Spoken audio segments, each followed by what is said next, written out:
இன்னைக்கு நம்ம தெசலோனிக்கிய புஸ்தகத்தை நம்ம பார்க்க போறோம். 1 தெசலோனியர் 2 தெசலோனியர். ಇವತ್ತಿಗೆ ನಾವು 1 ಮತ್ತು 2 ಥೆಸಲೋನಿಕದವರಿಗೆ ಬರೆದ ಪತ್ರಿಕೆಯನ್ನ ನಾವು ಧ್ಯಾನಿಸ್ತೇವೆ. இது ஒரு ஒரு அருமையான சபை. ಇದು ಒಂದು ಅದ್ಭುತವಾದಂತ ಒಂದು ಸಭೆ. இந்த சபைக்கு எப்படி ஸ்டார்ட் ஆச்சுன்னா, அப்போஸ்தலர் 17வது அதிகாரத்துல ஸ்டார்டிங்ல நீங்க பாப்பீங்க.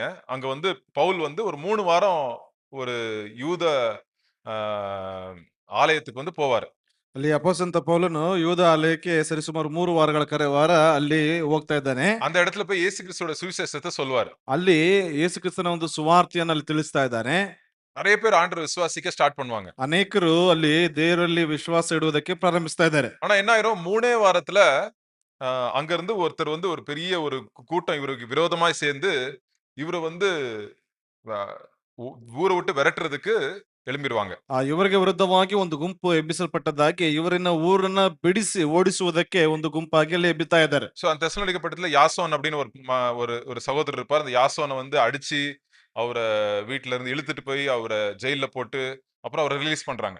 ಅಲ್ಲಿ ಯಾಸೋನ್ ಎಂಬತಕ್ಕಂತ ಒಬ್ಬ ವ್ಯಕ್ತಿ ಇದ್ದಾರೆ. ಅವರನ್ನ ಏನಪ್ಪಾ ಅಂತಂದ್ರೆ ಒಡೆಯಲ್ಪಟ್ಟವರಾಗಿ ಚಿತ್ರಹಿಂಸೆ ಮಾಡಿ ಅವರನ್ನ ಸೆರೆಮನೆಗೆ ಹಾಕ್ತಾ ಇದ್ದಾರೆ. ತರದ ನಂತರದಲ್ಲಿ ಆತನ ಬಿಡುಗಡೆನ ಹೊಂದಲ್ಪಡ್ತಾನೆ. நைட்டோட நைட்டா என்ன பண்றாங்க, பவுலும் சீலாவையும் சார் நீங்க போயிடுங்க ஐயா அப்படின்னு அந்த ஊர்ல இருந்து வேற ஊருக்கு அனுப்பிடுறாங்க. ಪೌಲ ಸೀಲರನ್ನ ಆ ಒಂದು ಭಾಗದಿಂದ ಏನಪ್ಪಾ ಅಂತಂದ್ರೆ ಇನ್ನೊಂದು ಭಾಗಕ್ಕೆ ಹೋಗ್ಬಿಡ್ರಿ ಎಂಬುದಾಗಿ ಕಳಿಸ್ತಾ ಇದ್ದಾರೆ. சோ பாரத்தோடு அங்கிருந்து போறார் அப்போஸ்தலன் பவுல் அந்த ஊர்ல இருந்து. ಅಪೊಸ್ತಲನಾದ ಪೌಲನು ತುಂಬಾ ಭಾರ ಉಳ್ಳವನಾಗಿ ಆ ಒಂದು ಊರಿಂದ ಹೋಗ್ತಾ ಇದ್ದಾನೆ. அவர் நினைச்சிருப்பாரு மனசுல அட்லீஸ்ட் ஒரு 6 months அது இருக்கலாம், ஊழியம் ஸ்டார்ட் பண்றோம், சர்ச் ஸ்டார்ட் பண்றோம், புது விசுவாசிங்க அப்படின்னு யோசிச்சிருப்பாரு. ಅಲ್ಲಿ ಹೊಸ ವಿಶ್ವಾಸಿಗಳು ಅಟ್ಲೀಸ್ಟ್ ಒಂದು 6 ತಿಂಗಳವರೆಗೆ ಇಲ್ಲಿ ಇರಬಹುದು ಎಂಬುದಾಗಿ ಅಲ್ಲಿ ಅಂದುಕೊಳ್ತಾ ಇದ್ರು. பட் ஆனா 3 வாரத்துல என்ன சொல்றாரு, பிசாசு தான் அவர் அந்த இடத்துல இருந்து அந்த அந்த இடத்துல சுவிசேஷம் நிலை நிற்காதபடிக்கு பிசாசு என்ன பண்றான், வகை தேடுறான். ಅಲ್ಲಿ ಸೈತಾನ್ ಏನಪ್ಪಾ ಅಂತಂದ್ರೆ ಸುವಾರ್ತೆಯಲ್ಲಿ ನಿಲೆದಿರ್ತಕ್ಕಂಥ ರೀತಿಯಲ್ಲಿ ಒಂದು ಆಜ್ಞೆ ಸಾಧಿಸಲ್ಪಟ್ಟವನಾಗಿ ಅಲ್ಲಿ ಆ ಒಂದು ಕಾರ್ಯಗಳನ್ನ ಮಾಡ್ತಾ ಇದ್ದಾನೆ. அப்புறம் அவர் திருப்பி வர பாக்குறாரு. 2:18 நீங்க பாருங்க, பிசாசு இன்னொரு திருப்பி வரலான்னு பாக்குறாரு, தடை செய்யறான் பிசாசு. 2:18 1 தெசலோனியர் 2:18 ಅಲ್ಲಿ 1 ಥೆಸಲೋನಿಯ 2ನೇ ಅಧ್ಯಾಯ 18ನೇ ವಚನದಲ್ಲಿ ಪುನಃ ಅವರ ಬಳಿಗೆ ಬರೋದಕ್ಕೆ ಪ್ರಯತ್ನಿಸಲ್ಪಟ್ಟರು ಕೂಡ ಸೈತಾನ್ ಏನ್ ಮಾಡ್ತಾ ಇದ್ದಾನೆ ಅಂತಂದ್ರೆ ಅನೇಕ ರೀತಿಯಾಗಿರ್ತಕ್ಕಂಥ ಒಂದು ಅಭ್ಯಂತರವನ್ನ ಮಾಡಲ್ಪಡ್ತಾ ಇದ್ದಾನೆ. சோ மனசு ரொம்ப கஷ்டம் அப்போஸ்தலன் பவுலுக்கு. ಅಪೊಸ್ತಲನಾದ ಪೌಲನಿಗೆ ಮನಸ್ಸು ಬಹಳ ಕಷ್ಟ ಉಂಟಾಗ್ತಾ ಇದೆ. புது விசுவாசிங்களுக்கு என்ன ஆகுமோ அப்படின்னு ஒரு பயம். ಆ ನೂತನವಾಗಿರ್ತಕ್ಕಂಥ ಒಂದು ವಿಶ್ವಾಸಿಗಳಿಗೆ ಏನಾಗ್ತದೆ ಅಂತಕ್ಕಂಥ ಒಂದು ಭಯ. அவருக்கு என்ன பயம்னா பாருங்க, 5வது வசனம் பாருங்க, 3வது அதிகாரம் 5வது வசனம் பாருங்க. இதான் அவருடைய பயம். 3ನೇ ಅಧ್ಯಾಯದ 5ನೇ ವಚನದಲ್ಲಿ ಗಮನಿಸುವಂತದ್ದಾದ್ರೆ ಅದೇ ಅವರ ಒಂದು ಭಯ. ஆகையால் நான் இனி பொறுத்திருக்க கூடாமல் எங்கள் வேலை வீணாய் போகத்தக்கதாக சோதனைக்காரன் உங்களை சோதனைக்கு உட்படுத்தினது உண்டோவென்று உங்கள் விசுவாசத்தை அறியும்படிக்கு அவனை அனுப்பினேன். சோ சோதனைக்காரன் பிசாசு சோதிச்சிருவான். புது விசுவாசிங்களுக்கு என்ன நிறைய இருக்கும், என்ன இருக்கும், சோதனை இருக்கும். ಅಲ್ಲಿ ನೂತನ ಹೊಸ ವಿಶ್ವಾಸಿಗಳು ಏನಪ್ಪಾ ಅಂತಂದ್ರೆ ಅಧಿಕವಾಗಿರ್ತಕ್ಕಂಥ ಒಂದು ಶೋಧನೆಯನ್ನ ಆತನ ಸೈತಾನನ ಉಂಟು ಮಾಡ್ತಾನೆ. சோ பிசாசு என்னைக்கும் நீங்க ஏசப்பா கிட்ட வராது பிசாசு யாருக்கும் பிசாசுக்கு பிடிக்காது. ಅಲ್ಲಿ ಸೈತಾನನಿಗೆ ಏನಪ್ಪಾ ಅಂತಂದ್ರೆ ನೀವು ಯೇಸುವಿನ ಬಳಿಗೆ ಬರ್ತಕ್ಕಂಥದ್ದು ಇಷ್ಟ ಆಗುವುದಿಲ್ಲ. நீங்க சுவிசேஷம் சொல்றதும் பிசாசுக்கு பிடிக்காது. ನೀವು ಸುವಾರ್ತೆ ಸಾರುವಂತದ್ದು ಕೂಡ ಇಷ್ಟ ಆಗುವುದಿಲ್ಲ. ஜனங்க வாழ்நாளெல்லாம் இருளிலே இருக்கணும், அந்தகாரத்திலே இருக்கணும் அப்படின்னு பிசாசோட ஆசை. ಸೈತಾನನ ಒಂದು ಆಸೆ ಜನರೆಲ್ಲರೂ ಕೂಡ ಅಂಧಕಾರದಲ್ಲಿ ಕತ್ತಲಲ್ಲಿ ಇರಲ್ಪಡಬೇಕು ಎಂಬುದಾಗಿ. அது உங்க வீட்டு ரோட்ல இருக்கிற ஜனங்களா இருக்கலாம், உங்க கூட வேலை செய்யறவங்களா இருக்கலாம், யாரா இருக்கலாம். ಅದು ನಿಮ್ಮ ಒಂದು ಮನೆಯಲ್ಲಿ ಕೆಲಸ ಮಾಡುವಂತವರಾಗಿರ್ಬೋದು ಅಥವಾ ನಿಮ್ಮ ರಸ್ತೆ ಬದಿಯಲ್ಲಿರ್ತಕ್ಕಂಥವ್ರು ಯಾರೇ ಆಗಿದ್ರು ಸರಿ. எப்படி தடை பாருங்க, பிசாசு பவுல அங்கிருந்து விரட்டிடுறாங்க. பவுல் அங்கிருந்து போறதுக்கு ஜனங்களை வேவி விட்டு ஜனங்க பவுல விரட்டிடுறாங்க. 2வது திருப்பி வர ட்ரை பண்றாரு, தடை செய்யறாங்க, சோதிக்கிறான். பிசாசு சோதிக்கிறதுக்கு தகுந்தவனா இருக்கிறான். ಅಲ್ಲಿ ನೋಡ್ತೇವೆ, ಅಲ್ಲಿ ಮೊದಲನೇ ಬಾರಿ ಗಮನಿಸುವಂತ ಸಂದರ್ಭದಲ್ಲಿ ಜನರನ್ನ ಉತ್ತೇಜನ ಪಡಿಸುವುದರ ಮೂಲಕವಾಗಿ ಅಲ್ಲಿಂದ ಪೌಲನ್ನ ಓಡಿಸುವಂತ ರೀತಿಯಲ್ಲಿ ಮಾಡ್ತಾ ಇದಾರೆ. 2ನೇ ಬಾರಿ ಏನಪ್ಪಾ ಅಂತಂದ್ರೆ ಪುನಃ ಬರುವುದಕ್ಕೆ ನೋಡ್ತಾ ಇದ್ರು ಕೂಡ ಏನಪ್ಪಾ ಅಂತಂದ್ರೆ ಸೈತಾನನ ಅತ್ಯಧಿಕವಾಗಿರ್ತಕ್ಕಂಥ ಅಭ್ಯಂತರವನ್ನ ಆತನು ಮಾಡಲ್ಪಡ್ತಾ ಇದ್ದಾನೆ. ஆனா என்ன பண்றாரு, திமோத்தே அப்படின்ற ஒரு சகோதரனை அனுப்பி பாக்குறாரு. எப்படி இருக்காங்க போய் பாத்துட்டு வாப்பா, கொஞ்சம் என்கரேஜ் பண்ணிட்டு வா அப்படின்னு அவங்களை கொஞ்சம் உற்சாகப்படுத்திட்டு வா அப்படின்னு சொல்றாரு. ಅಲ್ಲಿ ತಿಮೋತಿ ಅಂತಕ್ಕಂಥ ಒಬ್ಬ ಸಹೋದರನನ್ನ ಅವರು ಯಾವ ರೀತಿಯಾಗಿದ್ದಾರೆ, ಆ ಸಭೆಯವರು ಯಾವ ರೀತಿಯಾಗಿ ಕಾಣ್ತಾ ಇದ್ದಾರೆ ಎಂಬುದಾಗಿ ತಿಳಿದುಕೊಂಡು ಬರುವುದಕ್ಕಾಗಿ ಕಳಿಸ್ತಾ ಇದ್ದಾನೆ. திமோத்தே போயிட்டு வராரு, ஒரு நல்ல குட் நியூஸ் சொல்றாரு. ಅಲ್ಲಿ ತಿಮೋತಿ ಹೋಗಿ ಹಿಂತಿರುಗಿ ಬಂದ ನಂತರದಲ್ಲಿ ಒಂದು ಒಳ್ಳೆಯ ಒಂದು ಶುಭ ಸುದ್ದಿಯನ್ನ ಆತನು ನೀಡ್ತಾ ಇದ್ದಾನೆ. என்ன சொல்றாரு பாருங்க, 3வது அதிகாரம் 7வது வசனம் பாருங்க. 3ನೇ ಅಧ್ಯಾಯದ 7ನೇ ವಚನ. சகோதரரே, எங்களுக்கு நேரிட்ட எல்லா இக்கட்டிலும் உபத்திரவத்திலும் உங்கள் விசுவாசத்தினாலே உங்களை குறித்து ஆறுதல் அடைந்தோம்.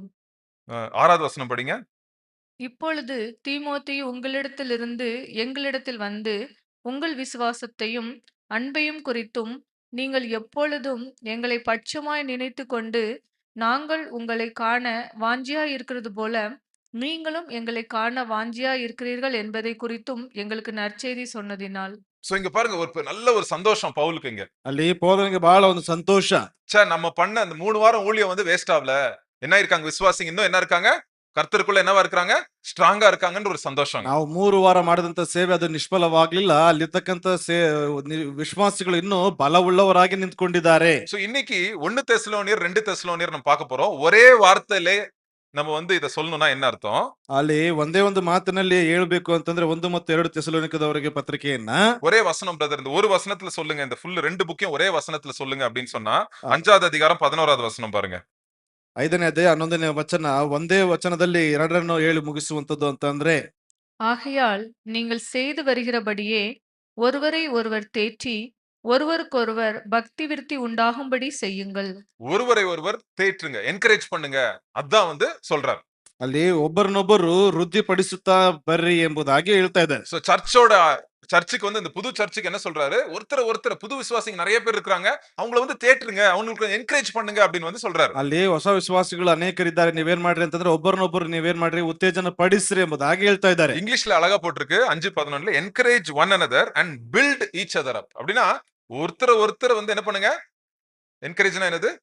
உற்சாகப்படுத்துங்க, தேற்றுங்க, அப்புறம் அவங்க வாழ்க்கையை கெட்டி விடுங்க, அவங்கள மேல தூக்கி விடுங்க அப்படின்னு சொல்றாரு. ಅಲ್ಲಿ ಆಂಗ್ಲ ಭಾಷೆಯಲ್ಲಿ ಗಮನಿಸಿದ್ರೆ ಒಬ್ಬರನ್ನೊಬ್ರು ಏನಪ್ಪಾ ಅಂತಂದ್ರೆ ನೀವು ಏನಪ್ಪಾ ಅಂತಂದ್ರೆ ಸಂತೈಸ್ರಿ, ಉತ್ತೇಜನ ಪಡಿಸ್ರಿ, ಅದೇ ರೀತಿಯಾಗಿ ಒಬ್ಬರ ಜೀವಿತನ ಒಬ್ಬರು ನೀವೇನ್ ಮಾಡ್ರಿ ಅಂತಂದ್ರೆ ಕಟ್ಟಲ್ಪಡ್ರಿ ಎಂಬುದಾಗಿ. சோ இந்த என்கரேஜ்ன்ற வேர்ட் நிறைய வாட்டி இந்த 2 புத்தகத்திலும் எழுதப்பட்டிருக்குங்க. ಅಲ್ಲಿ ಏನಪ್ಪಾ ಅಂತಂದ್ರೆ ಉತ್ತೇಜನ ಪಡಿಸುವಿಕೆ ಎಂಬತಕ್ಕಂತ ಒಂದು ಮಾತು ಅನೇಕ ಬಾರಿ 2 ಪುಸ್ತಕದಲ್ಲಿ ಕಾಣಲ್ಪಡ್ತದೆ.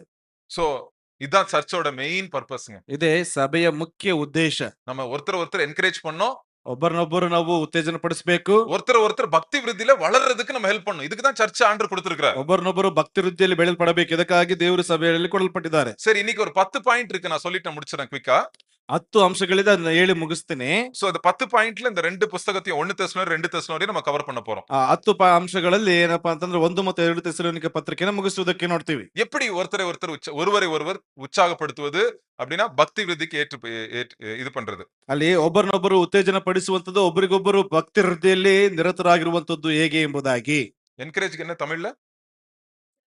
உற்சாகம் இல்ல, அங்க தேற்றுறது உற்சாகப்படுத்துறது, ரெண்டும் மாத்தி சொல்லுவேன். தேற்றுறதுன்னா உற்சாகப்படுத்துறதுன்னு நினைச்சுங்க. ಅಲ್ಲಿ ಸಂತೈಸಿಕೊಳ್ಳುವಿಕೆ ಅಥವಾ ಉತ್ತೇಜನ ಪಡಿಸಿಕೊಳ್ಳುವಿಕೆ ಎಂಬುದಾಗಿ ಆಗಾಗ ಹೇಳ್ತಾ ಇರ್ತೀನಿ, ಅದನ್ನ ತಿಳಿದುಕೊಳ್ಳ್ರಿ. சரி, ஃபர்ஸ்ட் பாயிண்ட் நம்ம பாக்குறோம்.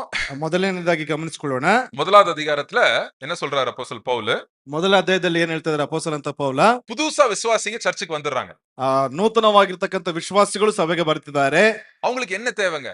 ಅವ್ರಿಗೆ ಏನ್ ಬೇಕಾಗಿದೆ? நீங்க சொல்லலாம், பிரதர் ஜெபம் தேவை, பைபிள் டீச்சிங் தேவை, எல்லாம் தேவை அப்படின்னு, நீங்க ஐக்கியம் தேவை எல்லாம் சொல்லலாம். நீங்க ನೀವ್ ಹೇಳ್ಬೋದು ಪ್ರಾರ್ಥನೆ, ಐಕ್ಯತೆ ಅಥವಾ ಒಂದು ಸತ್ಯವೇದ ಅಧ್ಯಯನ ಅವರಿಗೆ ಬೇಕಾಗಿದೆ ಎಂಬುದಾಗಿ. எல்லாத்துக்கும் மேல என்ன வேணும்? ಎಲ್ಲದಕ್ಕೂ ಮಿಗಿಲಾಗಿ ಏನ್ ಬೇಕು? ஃபர்ஸ்ட் 10 வசனத்துல என்ன, ஃபர்ஸ்ட் 10 வசனம் 1வது அதிகாரம் 10 வசனத்துல என்ன சொல்றாரு? ಮೊದಲ ಅಧ್ಯಾಯದ ಮೊದಲ 10 ವಚನಗಳಲ್ಲಿ ಏನ್ ಹೇಳ್ತಾ ಇದ್ದಾರೆ? அவங்களுக்கு என்ன வேணுமா?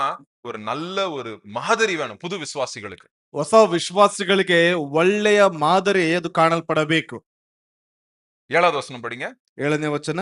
இல்ல சாரி, 7வது வசனம் இல்ல, 6வது வசனம் படிங்க. நீங்கள் மிகுந்த உபத்திரவத்திலே பரிசுத்த ஆவியின் சந்தோஷத்தோடே திருவசனத்தை ஏற்றுக்கொண்டு எங்களையும் கர்த்தரையும் பின்பற்றுகிறவர்களாகி. எங்களையும் கர்த்தரையும் பின்பற்றுகிறவர்களாகி அப்படின்னு சொல்லுது. ಅಲ್ಲಿ ನಮ್ಮನ್ನು ಕರ್ತನಾದ ಯೇಸುವನ್ನ ಅನುಸರಿಸುವವರಾಗಿದ್ದೀರಿ. பாருங்க எவ்வளவு முக்கியம் பாருங்க. யார் லைஃப பாக்குறாங்க? அவங்க ಯಾರ ಜೀವಿತವನ್ನು ಅವರು ಅನುಸರಿಸ್ತಾ ಇದ್ದಾರೆ? இயேசு கிறிஸ்துவை விசுவாசிக்கிறாங்க, ಯೇಸುವನ್ನ ನಂಬಿಕೆ ಇಡ್ತಾ ಇದ್ದಾರೆ.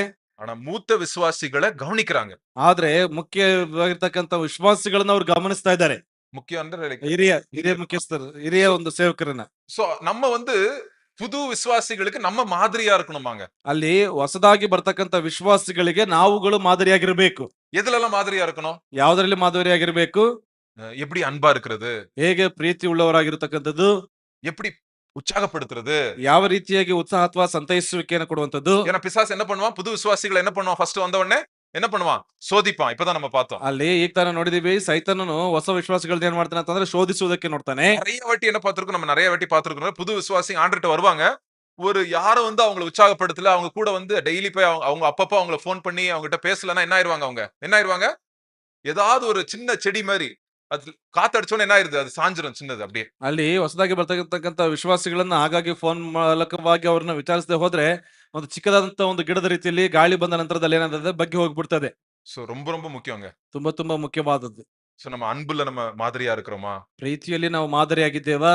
கருணை காட்டுறதுல மாதிரியா இருக்கிறோமா? ಕರುಣೆಯನ್ನು ತೋರಿಸುವಂತದ್ರಲ್ಲಿ ಮಾದರಿಯಾಗಿದ್ದೇವೆ? உற்சாகப்படுத்துறதுல மாதிரியா இருக்கிறோமா? ಉತ್ಸಾಹ ಪಡಿಸುವಂತದ್ರಲ್ಲಿ ನಾವು ಮಾದರಿಯಾಗಿದ್ದೇವಾ? அவங்களுக்கு நிறைய கேள்விங்க இருக்கும். புது விசுவாசிகளுக்கு நிறைய கேள்விகள் இருக்கும். அந்த கேள்விகளுக்கு நம்ம இன்ஃபர்மேஷன் கொடுக்கிறோமா? மாதிரியாய் நம்ம இன்ஃபர்மேஷன் கொடுக்கிற மாதிரியா இருக்கிறோமா? ಅಲ್ಲಿ ಅನೇಕ ಪ್ರಶ್ನೆಗಳಿರ್ತದೆ. ಅದಕ್ಕೆ ತಕ್ಕ ರೀತಿಯಲ್ಲಿ ಉತ್ತರಗಳನ್ನು ಕೊಡುವಂತ ಒಂದು ಮಾದರಿಯಾಗಿ ನಾವು ಕಾಣಿಸಿಕೊಳ್ತೇವಾ? மன்னிக்கிறதுல மாதிரியா இருக்கிறோமா? ಕ್ಷಮಾಪಣೆಯಲ್ಲಿ ಮಾದರಿಯಾಗಿದ್ದೇವಾ? இல்ல புது விசுவாசிங்க பரவாங்க கவனிப்பாங்க. நம்மளெல்லாம் ரொம்ப கவனிப்பாங்க. ನೂತನ ವಿಶ್ವಾಸಿಗಳು ಬರ್ತಾರೆ, ನಮ್ಮನ್ನೆಲ್ಲ ಗಮನಿಸ್ತಾರೆ. புதுசா வாலிப பசங்க ஆண்டவர்கிட்ட வந்திருப்பாங்க தெரியுமா? அவங்களும் வந்து நம்மள கவனிப்பாங்க. ಅಲ್ಲಿ ಹೊಸದಾಗಿ ಇರ್ತಕ್ಕಂತ ಒಂದು ಯೌವನಸ್ಥರು ಅವರು ಕೂಡ ನಮ್ಮನ್ನು ಗಮನಿಸ್ತಾರೆ. நிறைய வாட்டி சொல்லியிருக்காங்க, "அண்ணே, எனக்கு இந்த சர்ச்சுக்கு வந்திருக்கேனே. ஆனா எல்லாரும் டபுள் லைஃப் வாழ்றாங்கண்ணே." அப்படின்னு சொல்லுவாங்க பசங்க, வாலிப பசங்க சொல்லுவாங்க. ಅಲ್ಲಿ ಯೌವನಸ್ಥರು ಬರ್ತಾರೆ, ಏನಪ್ಪಾ ಅಂತಂದ್ರೆ ಈ ಸಭೆಗೆ ಬರಲ್ಪಟ್ಟಿದ್ದೀನಿ, ಆದ್ರೆ ಎಲ್ಲರೂ ಏನಪ್ಪಾ ಅಂತಂದ್ರೆ ಎರಡು ವಿಧವಾಗಿರ್ತಕ್ಕಂಥ ಜೀವನದಲ್ಲಿ ಅವ್ರು ಜೀವನ ಮಾಡ್ತಾ ಇದ್ದಾರೆ. நிறைய பேர் வாலிப பசங்க இன்னைக்கு சர்ச்சுக்கே வர்றது இல்ல. ஏன்னா சர்ச்சில் இருக்கிறவங்க ஒரு நல்ல மாதிரியா இல்லாம இருக்கிறதுனால அவங்க வந்து ரொம்ப மனசு கஷ்டப்பட்டு என்னது ஏசப்பா ஏசப்பான்றாங்க. இவங்க லைஃப்லயே ஏசப்பா ஒர்க் பண்ணலையா? நம்ம இதுக்கு வர்றது அப்படின்னு நின்றுவாங்க சர்ச்சில் இருந்து. ಅಲ್ಲಿ ಏನಪ್ಪಾ ಅಂತಂದ್ರೆ ಅನೇಕರ ಜೀವಿತದಲ್ಲಿ ಗಮನಿಸಿ ಇವರು ಯಾವಾಗ ನೋಡಿದ್ರೆ ಏಸಪ್ಪ ಏಸಪ್ಪ ಅಂತಾರೆ, ಆದ್ರೆ ಯೇಸುವಿನ ಏನಪ್ಪಾ ನಿಜವಾದಂತ ಲಕ್ಷಣಗಳು ಅವರಿಲ್ಲ ಎಂಬುದಾಗಿ ಸಭೆಗೆ ಬರುವಂತದನ್ನ ನಿಲ್ಲಿಸಿಬಿಡ್ತಾರೆ. சோ ஒரு புது விசுவாசிக்கு என்ன வேணுங்க? என்ன வேணும்? என்ன வேணும்? நல்ல என்னங்க வேணும்? நல்ல மாதிரிகள் வேணுங்க. ಅಲ್ಲಿ ನೂತನವಾಗಿ ಬರುವಂತ ವಿಶ್ವಾಸಿಗಳಿಗೆ ಒಂದು ಮಾದರಿ ಅಲ್ಲಿ ಕಾಣಿಸಿಕೊಳ್ಳಬೇಕು. மாதிரி மாதிரி நடிக்கணும் அப்படின்னு நான் சொல்ல. ಮಾದರಿಯಾಗಿರ್ಬೇಕು ಅಂತ ನಟನೆ ಮಾಡುವಂತದಲ್ಲ. நம்ம நிஜமா நம்ம அன்புல உற்சாகப்படுத்துறதுல மன்னிக்கிறதுல இருந்தோம்னா அதை நம்ம பாப்பாங்க அவங்க நம்மள. ಅಲ್ಲಿ ನಿಜವಾಗಿ ಕ್ಷಮಾಪಣೆಯಲ್ಲಿ ಅಥವಾ ಉತ್ತೇಜನ ಪಡಿಸುವಂತದ್ರಲ್ಲಿ ಇರುವಂತಹ ಅವರು ಅದನ್ನ ಗಮನಿಸ್ತಾರೆ. இப்ப உங்களை பத்தி யாரோ தப்பா பேசுறாங்க. ನಿಮ್ಮ ಕುರಿತಾಗಿ ಯಾರೋ ತಪ್ಪಾಗಿ ಮಾತಾಡ್ತಾರೆ. நீங்க கோவப்படாம அவங்கள மன்னிக்கிறீங்க. ನೀವು ಕೋಪ ಮಾಡ್ಕೊಳ್ದೆ ಅವ್ರನ್ನ ಕ್ಷಮಿಸ್ತೀರಿ. அப்ப வந்து அதை பாக்குறாங்க. ಅದಕ್ಕೆ ಅದನ್ನ ಅವ್ರು ನೋಡ್ತಾರೆ. நீங்க எப்படி நீங்க பணத்தை ஹேண்டில் பண்றீங்க அதை பாக்குறாங்க. ನೀವು ಯಾವ ರೀತಿಯಾಗಿ ಹಣವನ್ನ ಹ್ಯಾಂಡಲ್ ಮಾಡ್ತೀರಾ ಅದನ್ನ ಗಮನಿಸ್ತಾರೆ. நீங்க எப்படி கஷ்டத்தை நீங்க சகிக்கிறீங்க அதை பாக்குறாங்க. ಕಷ್ಟವನ್ನ ಯಾವ ರೀತಿಯಾಗಿ ಸಹಿಸಿಕೊಳ್ತಾರೆ ಅದನ್ನ ಗಮನಿಸ್ತಾರೆ. குழந்தை ஸ்டேஜ் இவங்க.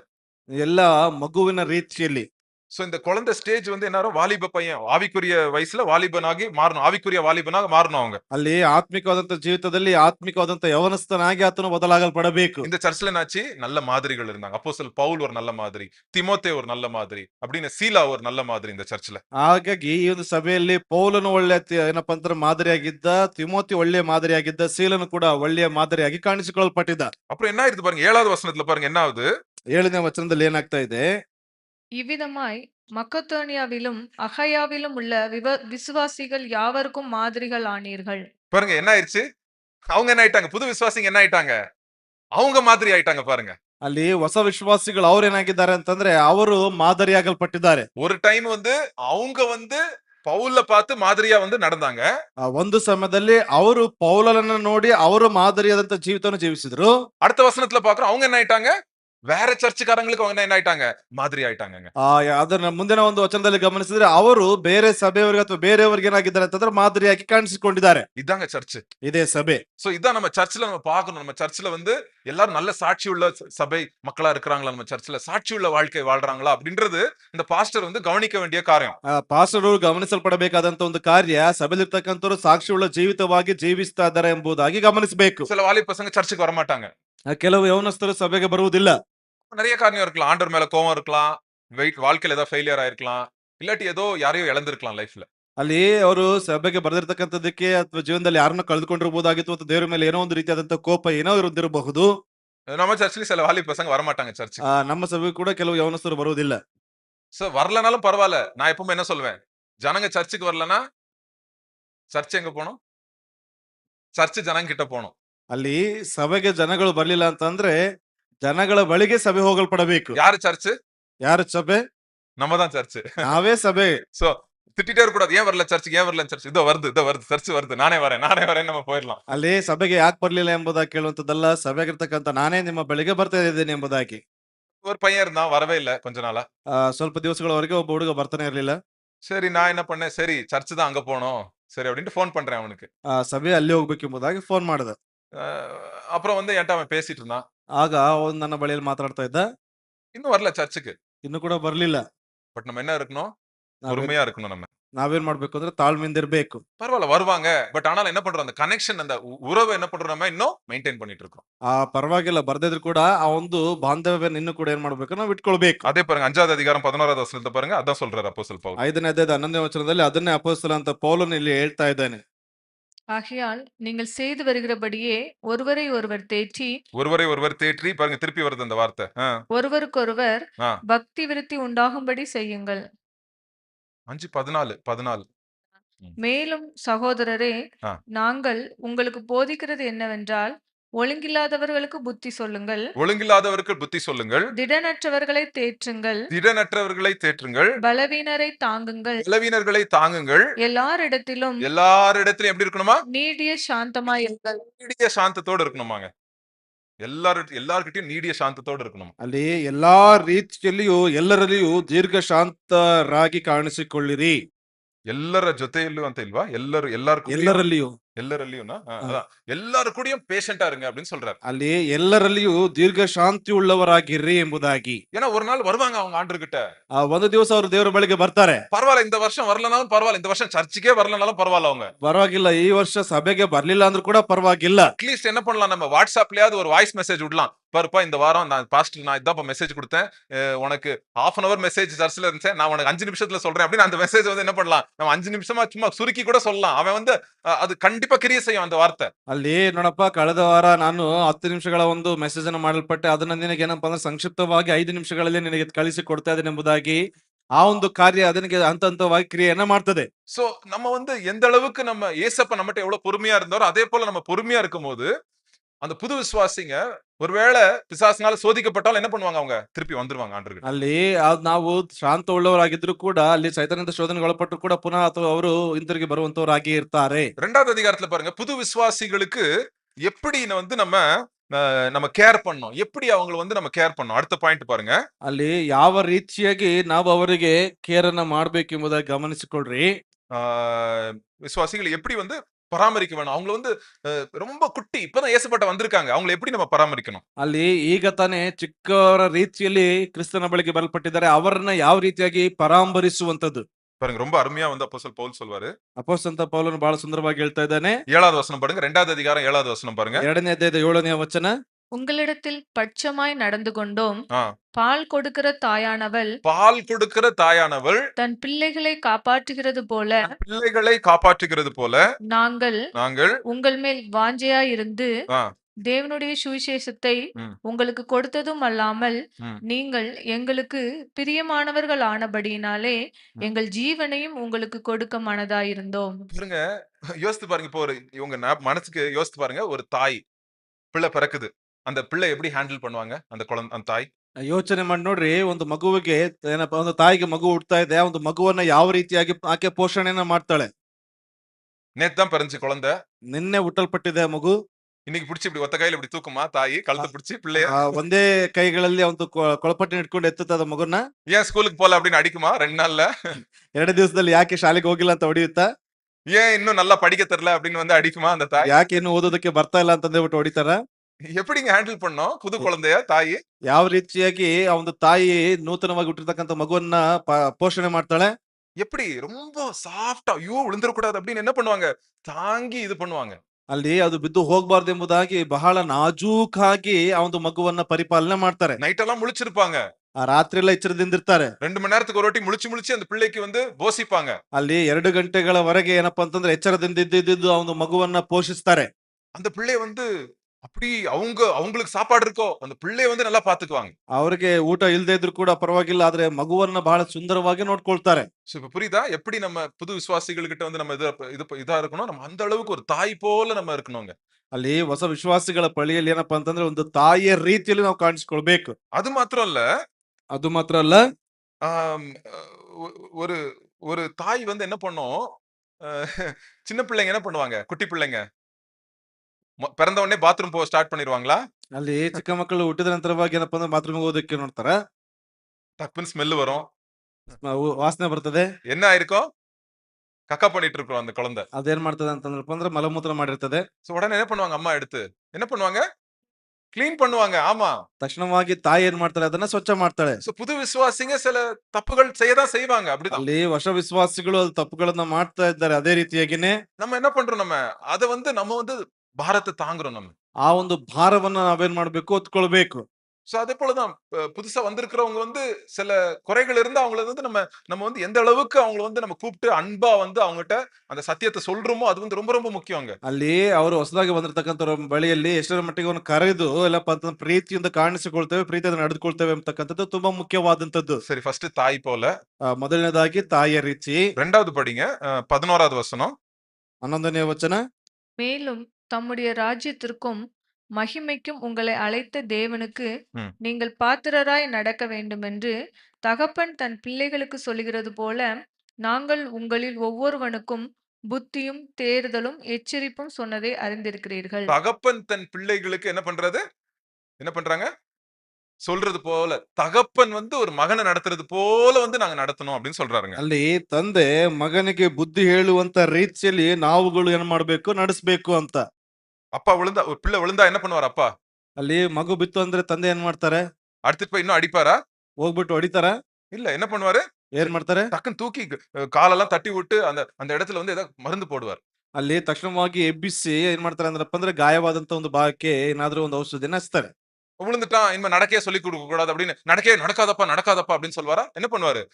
பரவாயில்ல, விழுந்துட்ட, நெக்ஸ்ட் டைம் ஓகே நடப்ப அப்படின்னு என்ன பண்றாரு? கொஞ்சம் கொஞ்சமா விழுந்தாலும் பரவாயில்ல, அந்த அப்பா என்ன பண்ணுவாரு? அவனை நடக்கிறதுக்கு டீச் பண்ணுவாரு. ಅಲ್ಲಿ ಬಿದ್ದು ಹೋಗ್ತೀಯಪ್ಪ, ನಿನ್ ಮೇಲೆ ನಡೆಯಕ್ ಹೋಗ್ಬೇಡ ಎಂಬುದಾಗಿ ಹೇಳುವಂತದ್ದಲ್ಲ, ಪುನಃ ಪರವಾಗಿಲ್ಲ ನೀನು ಪ್ರಯತ್ನವನ್ನ ಮಾಡು ಎಂಬುದಾಗಿ ಪುನಃ ಅವನನ್ನ ನಡೆಯುವಂತ ರೀತಿಯಲ್ಲಿ ಮಾಡ್ತಾರೆ. பரவாயில்ல, நீ உன்னால முடியும், உனக்கு அப்படி நம்பிக்கை கொடுப்பாரு. ஒரு அப்பா பிள்ளைகளுக்கு நம்பிக்கை கொடுப்பாரு. ಅಲ್ಲಿ ತಂದೆ ಬಂದ್ಬಿಟ್ಟು ಮಕ್ಕಳಿಗೆ ಏನಪ್ಪಾ ಅಂತಂದ್ರೆ ಒಂದು ನಂಬಿಕೆಯನ್ನ ಅವರು ಉಂಟು ಮಾಡ್ತಾರೆ.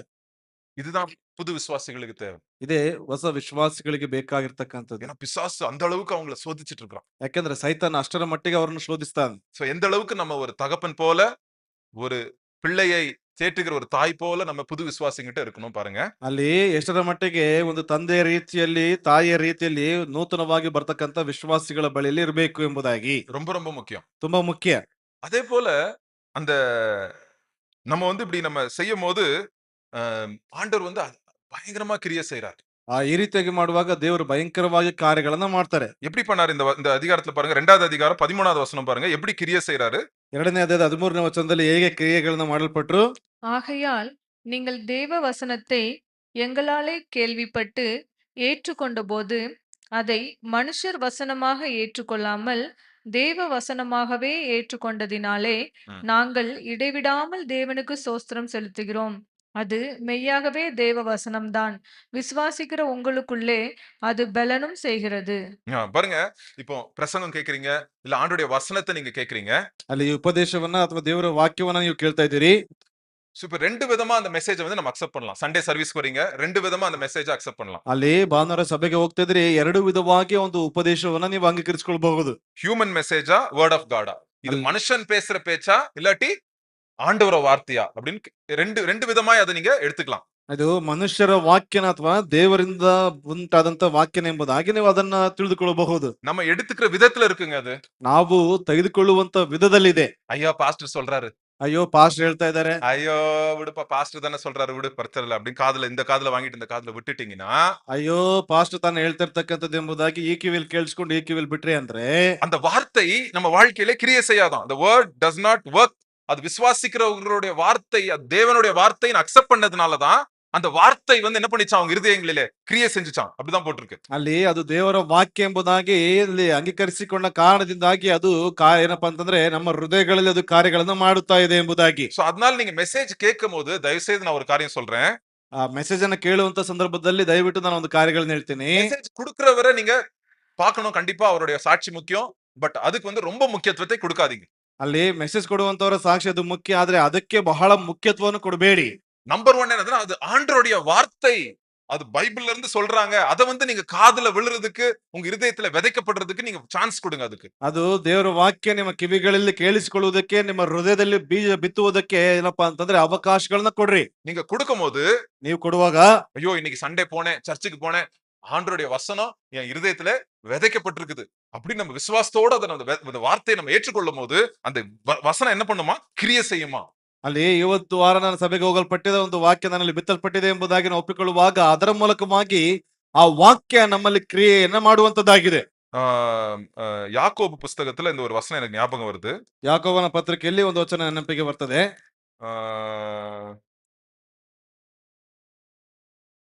1:21 படிங்க. யாக்கோபு 1:21. நம்முடைய பிதாவாகிய ஆபிரகாம் இல்ல யாக்கோபு 1:21. ಆದ ಕಾರಣ 21 சாரி. ஆகையால் நீங்கள் எல்லாவித அழுக்கையும் கொடிய துர்க்குணத்தையும் ஒழித்துவிட்டு ம். உங்கள் உள்ளத்தில் நாட்டப்பட்டதாயும் உங்கள் ஆத்துமாக்களை ரட்சிக்க வல்லமை உள்ளதாயும் இருக்கிற வசனத்தை சாந்தமாய் ஏற்றுக்கொள்ளுங்கள். தாழ்மையா ஏற்றுக்கொள்ளுங்கன்னு இங்கிலீஷ்ல இருக்கு. தாழ்மையா ஆண்டோடைய வசனத்தை நம்ம நாட்டப்பட்ட அந்த வசனத்தை ஏற்றுக்கொள்ளும் போது நம்ம உள்ளத்தை என்ன பண்ணுமா, நம்ம ஆத்மாவை ரட்சிக்கப்படுற வல்லமை உள்ள ವಾರ್ತೆಯಾಂಗ ಅದು. ಅದನ್ನ ನಮ್ರತೆಯಿಂದ ತೆಗೆದುಕೊಳ್ಳಲ್ಪಟ್ಟವರಾಗಿ ಅದೇನಪ್ಪಾ ಅಂತಂದ್ರೆ ಕಾರ್ಯಗಳನ್ನ ಮಾಡುವಂತ ಒಂದು ಹೃದಯವಾಗಿ ಅದು ಆ ರೀತಿಯಾಗಿ ಕೆಲಸವನ್ನ ಮಾಡ್ತದೆ ಎಂಬುದಾಗಿ. இந்த காலத்துல ஆண்டுடைய வார்த்தையை வந்து சும்மா அசால்ட்டா கேட்கிற, ஏதோ டைம் பாஸ் கேட்கிற மாதிரி, ஏதோ சினிமாக்கு போற மாதிரி ಸಂಡೇ ಸರ್ವಿಸ್ಗೆ ಯಾರು வரக்கூடாதுங்க. ಐದು ದಿವಸಗಳಲ್ಲಿ ಏನೋ ಒಂದು ಥಿಯೇಟರ್ಗೆ ಹೋಗುವಂತ ರೀತಿಯಲ್ಲಿ ಸುಮ್ಮನೆ ಒಂದು ವಾಕ್ಯಗಳನ್ನ ಕೇಳಬೇಕೆಂಬುದಾಗಿ ಸಭೆಗೆ ಬರುವಂತ ರೀತಿಯಲ್ಲಿ ಬರುವಂತದ್ದಲ್ಲ. நல்ல பாயிண்ட் பாஸ்டர். ಹೌದು, ಒಳ್ಳೆಯ ಪಾಯಿಂಟ್ ಪಾಸ್ಟರ್ ಇದು. இப்படி நான் யோசிக்கல, இப்படி எல்லாம் பிரசங்கம் இப்படி எல்லாம் இருக்கா இந்த வார்த்தையோட அர்த்தம்? ஓ சூப்பர் சூப்பர் ஐயா, சூப்பர் ஐயா அப்படின்னு சொல்லுவாங்க. ಈ ಒಂದು ವಾಕ್ಯದ ಒಂದು ಮರ್ಮ ಈ ರೀತಿಯಾಗಿ ಇಲ್ಲಿ ಇದೆ ಅಲ್ವಾ? ಹೌದು, ಅಯ್ಯೋ ಸೂಪರ್ ಅಯ್ಯ ಎಂಬುದಾಗಿ ಹೇಳುವಂತದ್ದಲ್ಲ. நீங்க சூப்பர் சொல்றதுக்கு அதை வந்து அதை பத்தி நீங்க பெருசா பேசுறதுக்கு இல்ல ஆண்டோடைய வார்த்தை. ಇದು ನೀವು ಸೂಪರ್ ಎಂಬುದಾಗಿ ಹೇಳುವುದಕ್ಕೆ, ಏನೋ ದೊಡ್ಡದಾಗಿ ಅಂದುಕೊಳ್ಳುವುದಕ್ಕೆ ಇಲ್ಲ. ದೇವರ ವಾಕ್ಯ விதைக்கப்படணும் இருதயத்துல, நம்ம வார்த்தைகள், ஆண்டோடைய வார்த்தைகள். ದೇವರ ವಾಕ್ಯ ನಮ್ಮ ಹೃದಯದಲ್ಲಿ ಬಿತ್ತಲ್ಪಡಬೇಕು. இங்க தெசலோனிக்க சபையில அவங்க என்ன பண்ணாங்க, பவுல் பேசல, பவுல் மூலியமாய் தேவன் பேசுறாரு. என்ன பண்ணாங்க, அந்த வசனத்தை அவங்க இருதயத்துல ஏற்றுக்கொள்ளும் போது அவங்க வாழ்க்கையே மாறிடுச்சு. நம்ம பார்க்கலாம். ಅಲ್ಲಿ ಪೌಲನು ಮಾತನಾಡ್ತಾ ಇಲ್ಲ, ಬದಲಾಗಿ ಪೌಲನ ಮೂಲಕವಾಗಿ ದೇವರು ಮಾತನಾಡ್ತಾ ಇದ್ದಾರೆ ಎಂಬುದಾಗಿ ಅಂಗೀಕರಿಸಿಕೊಳ್ಳುವಾಗ ವಚನ ಅವರ ಹೃದಯದಲ್ಲಿ ಕ್ರಿಯೆಯನ್ನ ಮಾಡಲ್ಪಟ್ಟಿದೆ. சோ நம்ம எப்படி மெசேஜ் கேட்கிறோம்? ಹೇಗೆ ನಾವು ಉಪದೇಶವನ್ನ ಕೇಳ್ತೀವಿ? நான்லாம் வந்துட்டு மெசேஜ் கேட்கும் போது என் லைஃப்ல நான் பண்ற பழக்கம் என்னன்னா, பென்னும் பேப்பர் எப்பவும் ரெடியா இருப்பேன். ಅಲ್ಲಿ ಅಣ್ಣನವರು ಉಪದೇಶ ಕೇಳುವಂತ ಸಂದರ್ಭದಲ್ಲಿ ಏನಪ್ಪಾ ಅಂತಂದ್ರೆ ಪೆನ್ ಪೇಪರ್ ಯಾವಾಗ್ಲೂ ಸಿದ್ಧವಾಗಿರ್ತಾ ಇತ್ತು. இல்லாட்டி கையில போன் இருக்கும், நோட்ஸ் எடுத்திருப்பேன், நோட்ஸ் டைப் பண்ணிட்டே இருப்பேன். அது நான் வாக்கிங் போகும்போது மெசேஜ் கேட்கறனோ இல்ல வாக்கிங் போகும்போது பைபிள் கேட்கறனோ பட்டுன்னு நின்னுட்டு என்ன பண்ணுவேன், பட நோட்ஸ் எடுத்துக்குவேன் நான் உடனே. ಅಲ್ಲಿ ವಾಕಿಂಗ್ ಹೋಗುವಂತ ಸಂದರ್ಭದಲ್ಲಿ ಅಥವಾ ಏನೋ ಒಂದು ಕೆಲಸಗಳನ್ನು ಮಾಡುವಾಗ ಅಲ್ಲಿ ಉಪದೇಶ ಕೇಳ್ತಾ ಇದ್ರೆ ತಕ್ಷಣವಾಗಿ ನೋಟ್ಸ್ ಅನ್ನ ಮೊಬೈಲ್ ಅಲ್ಲಿ ಏನಪ್ಪಾ ಅಂದ್ರೆ ಟೈಪ್ ಮಾಡ್ಕೊಳ್ತಾರೆ. இது 20 வருஷமா பண்ணிட்டு 23 வருஷமா பண்ணிட்டு இருக்கேன் நான். ಇದನ್ನ 23 ವರ್ಷಗಳವರೆಗೆ ಮಾಡ್ತಾ ಇದ್ದೇನೆ. நான் எப்ப ஸ்டார்ட் பண்ணேன், காலேஜ்ல எங்க வீட்டுக்கும் எங்க காலேஜுக்கும் 2 கிலோமீட்டர் தூரம். ಆ ಕಾಲೇಜಿಗೂ ಮನೆಗೆ ಏನಪ್ಪಾ ಅಂತಂದ್ರೆ 2 ಕಿಲೋಮೀಟರ್ ದೂರ ಇರ್ತಾ ಇತ್ತು. 2 கிலோமீட்டர் ரோமர் புஸ்தகம் 1வது அதிகாரம் சக் ஸ்மித்தோட மெசேஜ் கேட்டுட்டு அப்படியே நடந்து போயிட்டே இருப்பேன். டக்குன்னு ஒரு நல்ல பாயிண்ட் இருக்கும், அந்த அதிகாரத்தை வீட்டுல படிச்சிருப்பேன், அதோட மெசேஜ் வந்து அவர் கேட்டுட்டு இருப்பேன், உடனே போயிட்டு நிக்கிட்டு அது நோட்ஸ் எடுத்துக்குவேன் அந்த பாயிண்ட் பத்தி. ಅಲ್ಲಿ ಹೋಗುವಂತ ಸಂದರ್ಭದಲ್ಲಿ ಚಕ್ಸ್ಮಿತ್ ಅವರ ಒಂದು ಉಪದೇಶನ ಕೇಳ್ತಾ ಇದ್ದೆ. ಈ ಒಂದು ಉಪದೇಶ ಒಂದು ಅಧ್ಯಾಯಗಳನ್ನ ಓದ್ತಾ ಇರ್ಬೇಕಾದ್ರೆ ಅದು ಒಳ್ಳೆ ಪಾಯಿಂಟ್ ಇರ್ತಕ್ಕಂಥದ್ದನ್ನ ತಕ್ಷಣವಾಗಿ ಅದನ್ನ ಬರೆದಿಟ್ಟುಕೊಳ್ಳುವಂತ ಒಂದು ಅಭ್ಯಾಸ ಮಾಡ್ತಾ ಇದ್ದೆ. காலேஜ்ல பார்ட் டைம் வேலை செய்யும் போது அங்க சும்மா ஃபைல் அடுக்கணும், அவ்வளவுதான். இங்க தூக்கி அங்க வைக்கணும், இங்க தூக்கி, அதுக்கு வந்து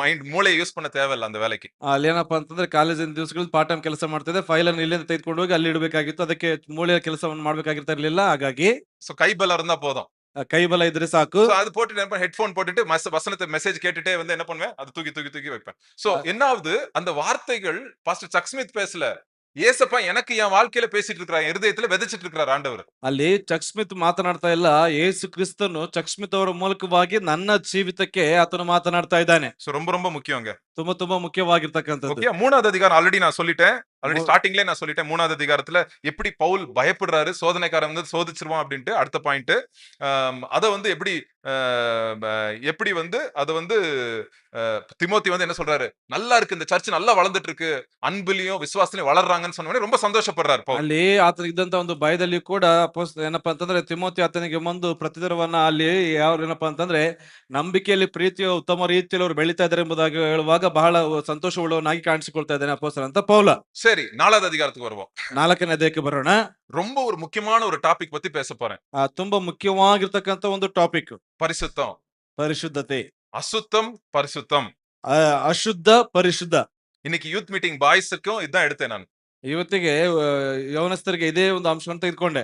சோ யூத் மீட்டிங்ல பாய்ஸுக்கு வந்து எப்படி நம்ம வந்து பரிசுத்தமா நம்ம வந்து இருக்கணும் இந்த உலகத்திலே, இந்த எஸ்பெஷலி இந்த இந்த பாலியல் காரியத்துல செக்ஷுவல் இதுல வந்து எப்படி நம்ம பரிசுத்தமா இருக்கணும் அப்படின்றது குறித்து இன்னைக்கு நம்ம பார்த்தோம் யூத் மீட்டிங்ல பாய்ஸ்க்கு. ಅಲ್ಲಿ ಏನಪ್ಪಾ ಅಂತಂದ್ರೆ ಕಾಮಾಭಿಲಾಷೆಯ ಒಂದು ಸಂದರ್ಭದಲ್ಲಿ ಯಾವ ರೀತಿಯಾಗಿ ನಾವು ಪರಿಶುದ್ಧತೆಯಿಂದ ಕಾಣಿಸಿಕೊಳ್ಬೇಕು ಅಥವಾ ಪರಿಶುದ್ಧತೆಯನ್ನು ಕಾಪಾಡಿಕೊಳ್ಬೇಕೆಂಬುದಾಗಿ ಯೌವನಸ್ಥರ ಗುಂಪಿನಲ್ಲಿ ಹಂಚಿಕೊಂಡೆ. லைங்கிக ಅಂತಾನು ಬರುತ್ತಲ್ಲ brother? ಹಾ, ஓகே. சோ இது ரொம்ப ரொம்ப முக்கியம். சர்ச் பைபிள் என்ன சொல்லுது இத பத்தி நம்ம தெரிஞ்சுக்கிட்டோம்னா, நம்ம ஸ்ட்ராங் ஆயிட்டோம்னா பாருங்களேன், நம்ம லைஃப் வந்து ஒரு ஸ்டெடியா இருக்கும் நம்ம லைஃப். ಇದೇನಪ್ಪಾ ಅಂತಂದ್ರೆ ಇದನ್ನ ನಾವು ಅರ್ಥ ಮಾಡಿಕೊಳ್ಳುವಂತ ಸಂದರ್ಭದಲ್ಲಿ ನಮ್ಮ ಜೀವನ ಏನಪ್ಪಾ ಅಂತಂದ್ರೆ ಬಹಳ ಸ್ಥಿರವುಳ್ಳದಾಗಿ ಕಾಣಿಸ್ತದೆ. யூசுவலா நம்ம 20 வருஷமா நம்ம ஊழியம் செஞ்சுட்டு இருக்கோம். இந்த 20 வருஷத்துல நான் பார்த்த நிறைய ப்ராப்ளம்ஸ் வந்து 2 மெயின் ப்ராப்ளம்ஸ், குடும்பங்கள்ல 2 மெயின் ப்ராப்ளம் இருக்குங்க. 20 ವರ್ಷದ ಒಂದು ಸೇವೆಗಳಲ್ಲಿ ಗಮನಿಸಿರ್ತಕ್ಕಂಥದ್ದು ಕುಟುಂಬದಲ್ಲಿ 2 ವಿಧವಾಗಿರ್ತಕ್ಕಂಥ ಒಂದು ಸಮಸ್ಯೆಗಳು. ஒண்ணு இந்த பாலியல் செக்ஷுவல் இதுல வந்து பாவங்கள்னால ಫ್ಯಾಮಿಲಿಲಿ பெரிய ಪ್ರಾಬ್ಲಮ್ಸ್ ಇರುತ್ತೆ. ಅದು ಲೈಂಗಿಕ ಒಂದು ಕಾರ್ಯಗಳ ಮೂಲಕವಾಗಿ ಏನಪ್ಪಾ ಅಂತಂದ್ರೆ ಕುಟುಂಬದಲ್ಲಿ ಅನೇಕ ರೀತಿಯಾಗಿರ್ತಕ್ಕಂಥ ಸಮಸ್ಯೆಗಳು. ரெண்டாவது பண விஷயத்தினால வர்ற ಪ್ರಾಬ್ಲಮ್ಸ್. ಎರಡನೇದಾಗಿ ಹಣದಿಂದ ಉಂಟಾಗುವಂತ ಅನೇಕ ಸಮಸ್ಯೆಗಳು. எல்லா வாரத்திலயும் நாங்க இந்த ப்ராப்ளமை சந்திக்கிறோங்க. ಎಲ್ಲಾ ವಾರವೂ ಇದನ್ನ ನಾವು ಸಂಧಿಸ್ತಾ ಇದ್ದೇವೆ. இது நம்ம சர்ச் இருக்கலாம், இல்ல வேற சர்ச்ல இருக்கலாம், யாராவது ஒரு ஃபோன் பண்ணுவாங்க, பிரதர் எங்க வீட்ல ஹஸ்பண்ட் அண்ட் ஒய்ஃப்க்கு இந்த ப்ராப்ளம். ನಮ್ಮ ಸಭೆ ಆಗಿರುತ್ತೆ, ಯಾವುದೇ ಸಭೆಗಳಾಗಿದ್ರು ಕೂಡ ನಮ್ಮೊಂದು ಕುಟುಂಬದಲ್ಲಿ ನಮ್ಮೊಂದು ಸಭೆಯಲ್ಲಿ ಈ ರೀತಿಯಾಗಿರ್ತಕ್ಕಂಥ ಒಂದು ಸಮಸ್ಯೆ. மெயினா பணம் இல்லாட்டி இந்த இந்த இந்த இந்த காரியத்துல ಮೇನ್ ಆಗಿ ಏನಪ್ಪಾ ಅಂತಂದ್ರೆ ಹಣದ ಸಮಸ್ಯೆ ಇಲ್ಲ ಅಂತಂದ್ರೆ ಈ ರೀತಿಯಾಗಿರ್ತಕ್ಕಂಥ ಒಂದು ಸಮಸ್ಯೆ. ஆண்டவர் என்ன சொல்றாரு? ದೇವ್ರು ಏನ್ ಹೇಳ್ತಾ ಇದ್ದಾರೆ? இத டாபிக் பத்தி பேசணும்னா இது தனியா ஒரு செஷனே எடுக்கணும். பட் நான் குயிக்கா வந்து வெறும் 4வது அதிகாரத்துல என்ன சொல்லுது அப்படின்றது மாத்திரம் தான் கவர் பண்ண போறேன். நீதிமொழிகள் 1 கொரிந்தியர் 5ல இருந்து 7, நீதிமொழிகள் 5ல இருந்து 7 அதெல்லாம் வந்து நம்ம பார்க்க போல இப்போ. ಅಲ್ಲಿ ಇದರ ಕುರಿತಾಗಿ ಹೇಳ್ಬೇಕಾದ್ರೆ ಒಂದು ದೊಡ್ಡ ಸೆಷನ್ ತೆಗೆದುಕೊಳ್ತದೆ. ಆದ್ರೆ ಇದರ ಕುರಿತಾಗಿ ಏನ್ ಹೇಳ್ತದೆ ಎಂಬುದಾಗಿ ಒಂದು ಕಾರ್ಯಗಳಲ್ಲಿ ನಾವು ಗಮನಿಸಿಕೊಳ್ಳೋಣ. ಅದು ಮಾತ್ರವಲ್ಲದೆ ಆ ಜ್ಞಾನೋಕ್ತಿಗಳು ಏನ್ ಹೇಳ್ತದೆ ಎಂಬತಕ್ಕಂಥ ಒಂದು ಆಲೋಚನೆಗಳಲ್ಲ. சரி, 4வது அதிகாரம் 3வது வசனம் பாருங்க. 4ನೇದು 3ನೇ ವಚನ.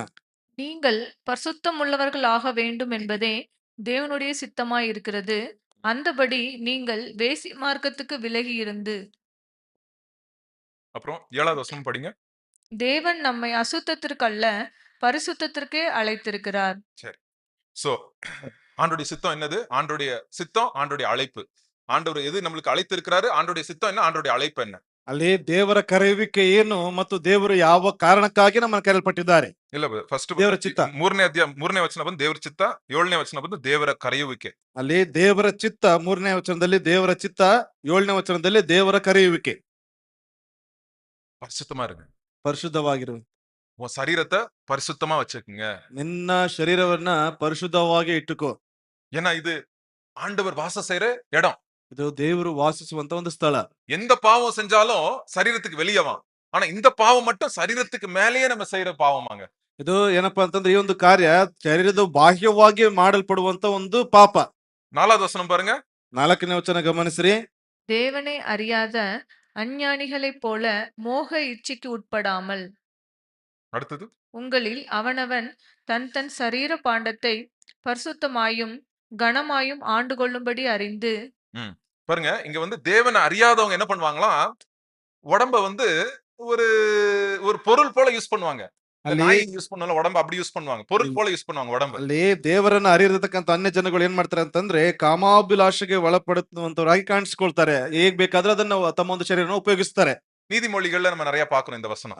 ನೀತಿ ಜ್ಞಾನೋಕ್ತಿಗಳ ಪುಸ್ತಕದಲ್ಲಿ ಇದನ್ನು ಕಾಣಿಸಿಕೊಳ್ತದೆ. ஐயா இது ஒண்ணும் இல்ல, ச்சே இது வந்து இப்படி நம்ம தப்பு பண்ணலாம், இந்த விஷயத்துல தப்பு பண்ணலாம், தப்பே இல்ல அப்படின்னு கூட சொல்லுவாங்க. ஒரு பெண்ணு சொல்றா அதுல. ಅಲ್ಲಿ ಒಂದು ಹುಡುಗಿ ಹೇಳ್ತದೆ, ಇದು ಮಾಡಿದ್ರು ಕೂಡ ಪರವಾಗಿಲ್ಲದ ಏನು ಅಲ್ಲ ಎಂಬುದಾಗಿ ಹೇಳ್ತಾರೆ. ஆண்டவர் அறியாதவங்க, ದೇವರನ್ನ ಅರಿದಿರ್ತಕ್ಕಂಥವ್ರು. பட் ஆனா ஆண்டவருடைய பிள்ளைங்களுக்கு ஆண்டவர் என்ன சொல்றாரு? ದೇವರ ಮಕ್ಕಳಿಗೆ, ದೇವರ ಜನರಿಗೆ ದೇವರು ಏನ್ ಹೇಳ್ತಾ ಇದ್ದಾರೆ? நீ உன் பாடி விஷயத்துல கேர்ஃபுல்லா இரு. ನಿನ್ನ ಶರೀರದ ವಿಷಯದಲ್ಲಿ ಎಚ್ಚರಿಕೆಯಾಗಿರು. நீ பரிசுத்தமா மெயின்டைன் பண்ணுவோம் பாடிய. ನಿನ್ನ ಒಂದು ಶರೀರವನ್ನ ಪರಿಶುದ್ಧತೆಯಿಂದ ಕಾಪಾಡಿಕೋ. என்ன நான் வந்து உன்னை வந்து பரிசுத்தத்துக்கு கூப்பிட்டு இருக்கேன் அப்படின்னு ஆண்டவர் சொல்றாரு. ನಾನು ನಿನ್ನನ್ನ ಪರಿಶುದ್ಧತೆಗೆ ಕರೆಯಲ್ಪಟ್ಟಿದ್ದೇನೆ ಎಂಬುದಾಗಿ ಹೇಳ್ತಾ ಇದ್ದಾರೆ. நீங்க பாருங்க, டிவில பாருங்க, யூடியூப்ல பாருங்க, நெட்ஃபிளிக்ஸா இருக்கட்டும், எதுனால இருக்கட்டும், அசுத்தமான காரியங்களை வந்து என்ன பண்றாங்க, அதை வந்து ப்ரொமோட் பண்றாங்க.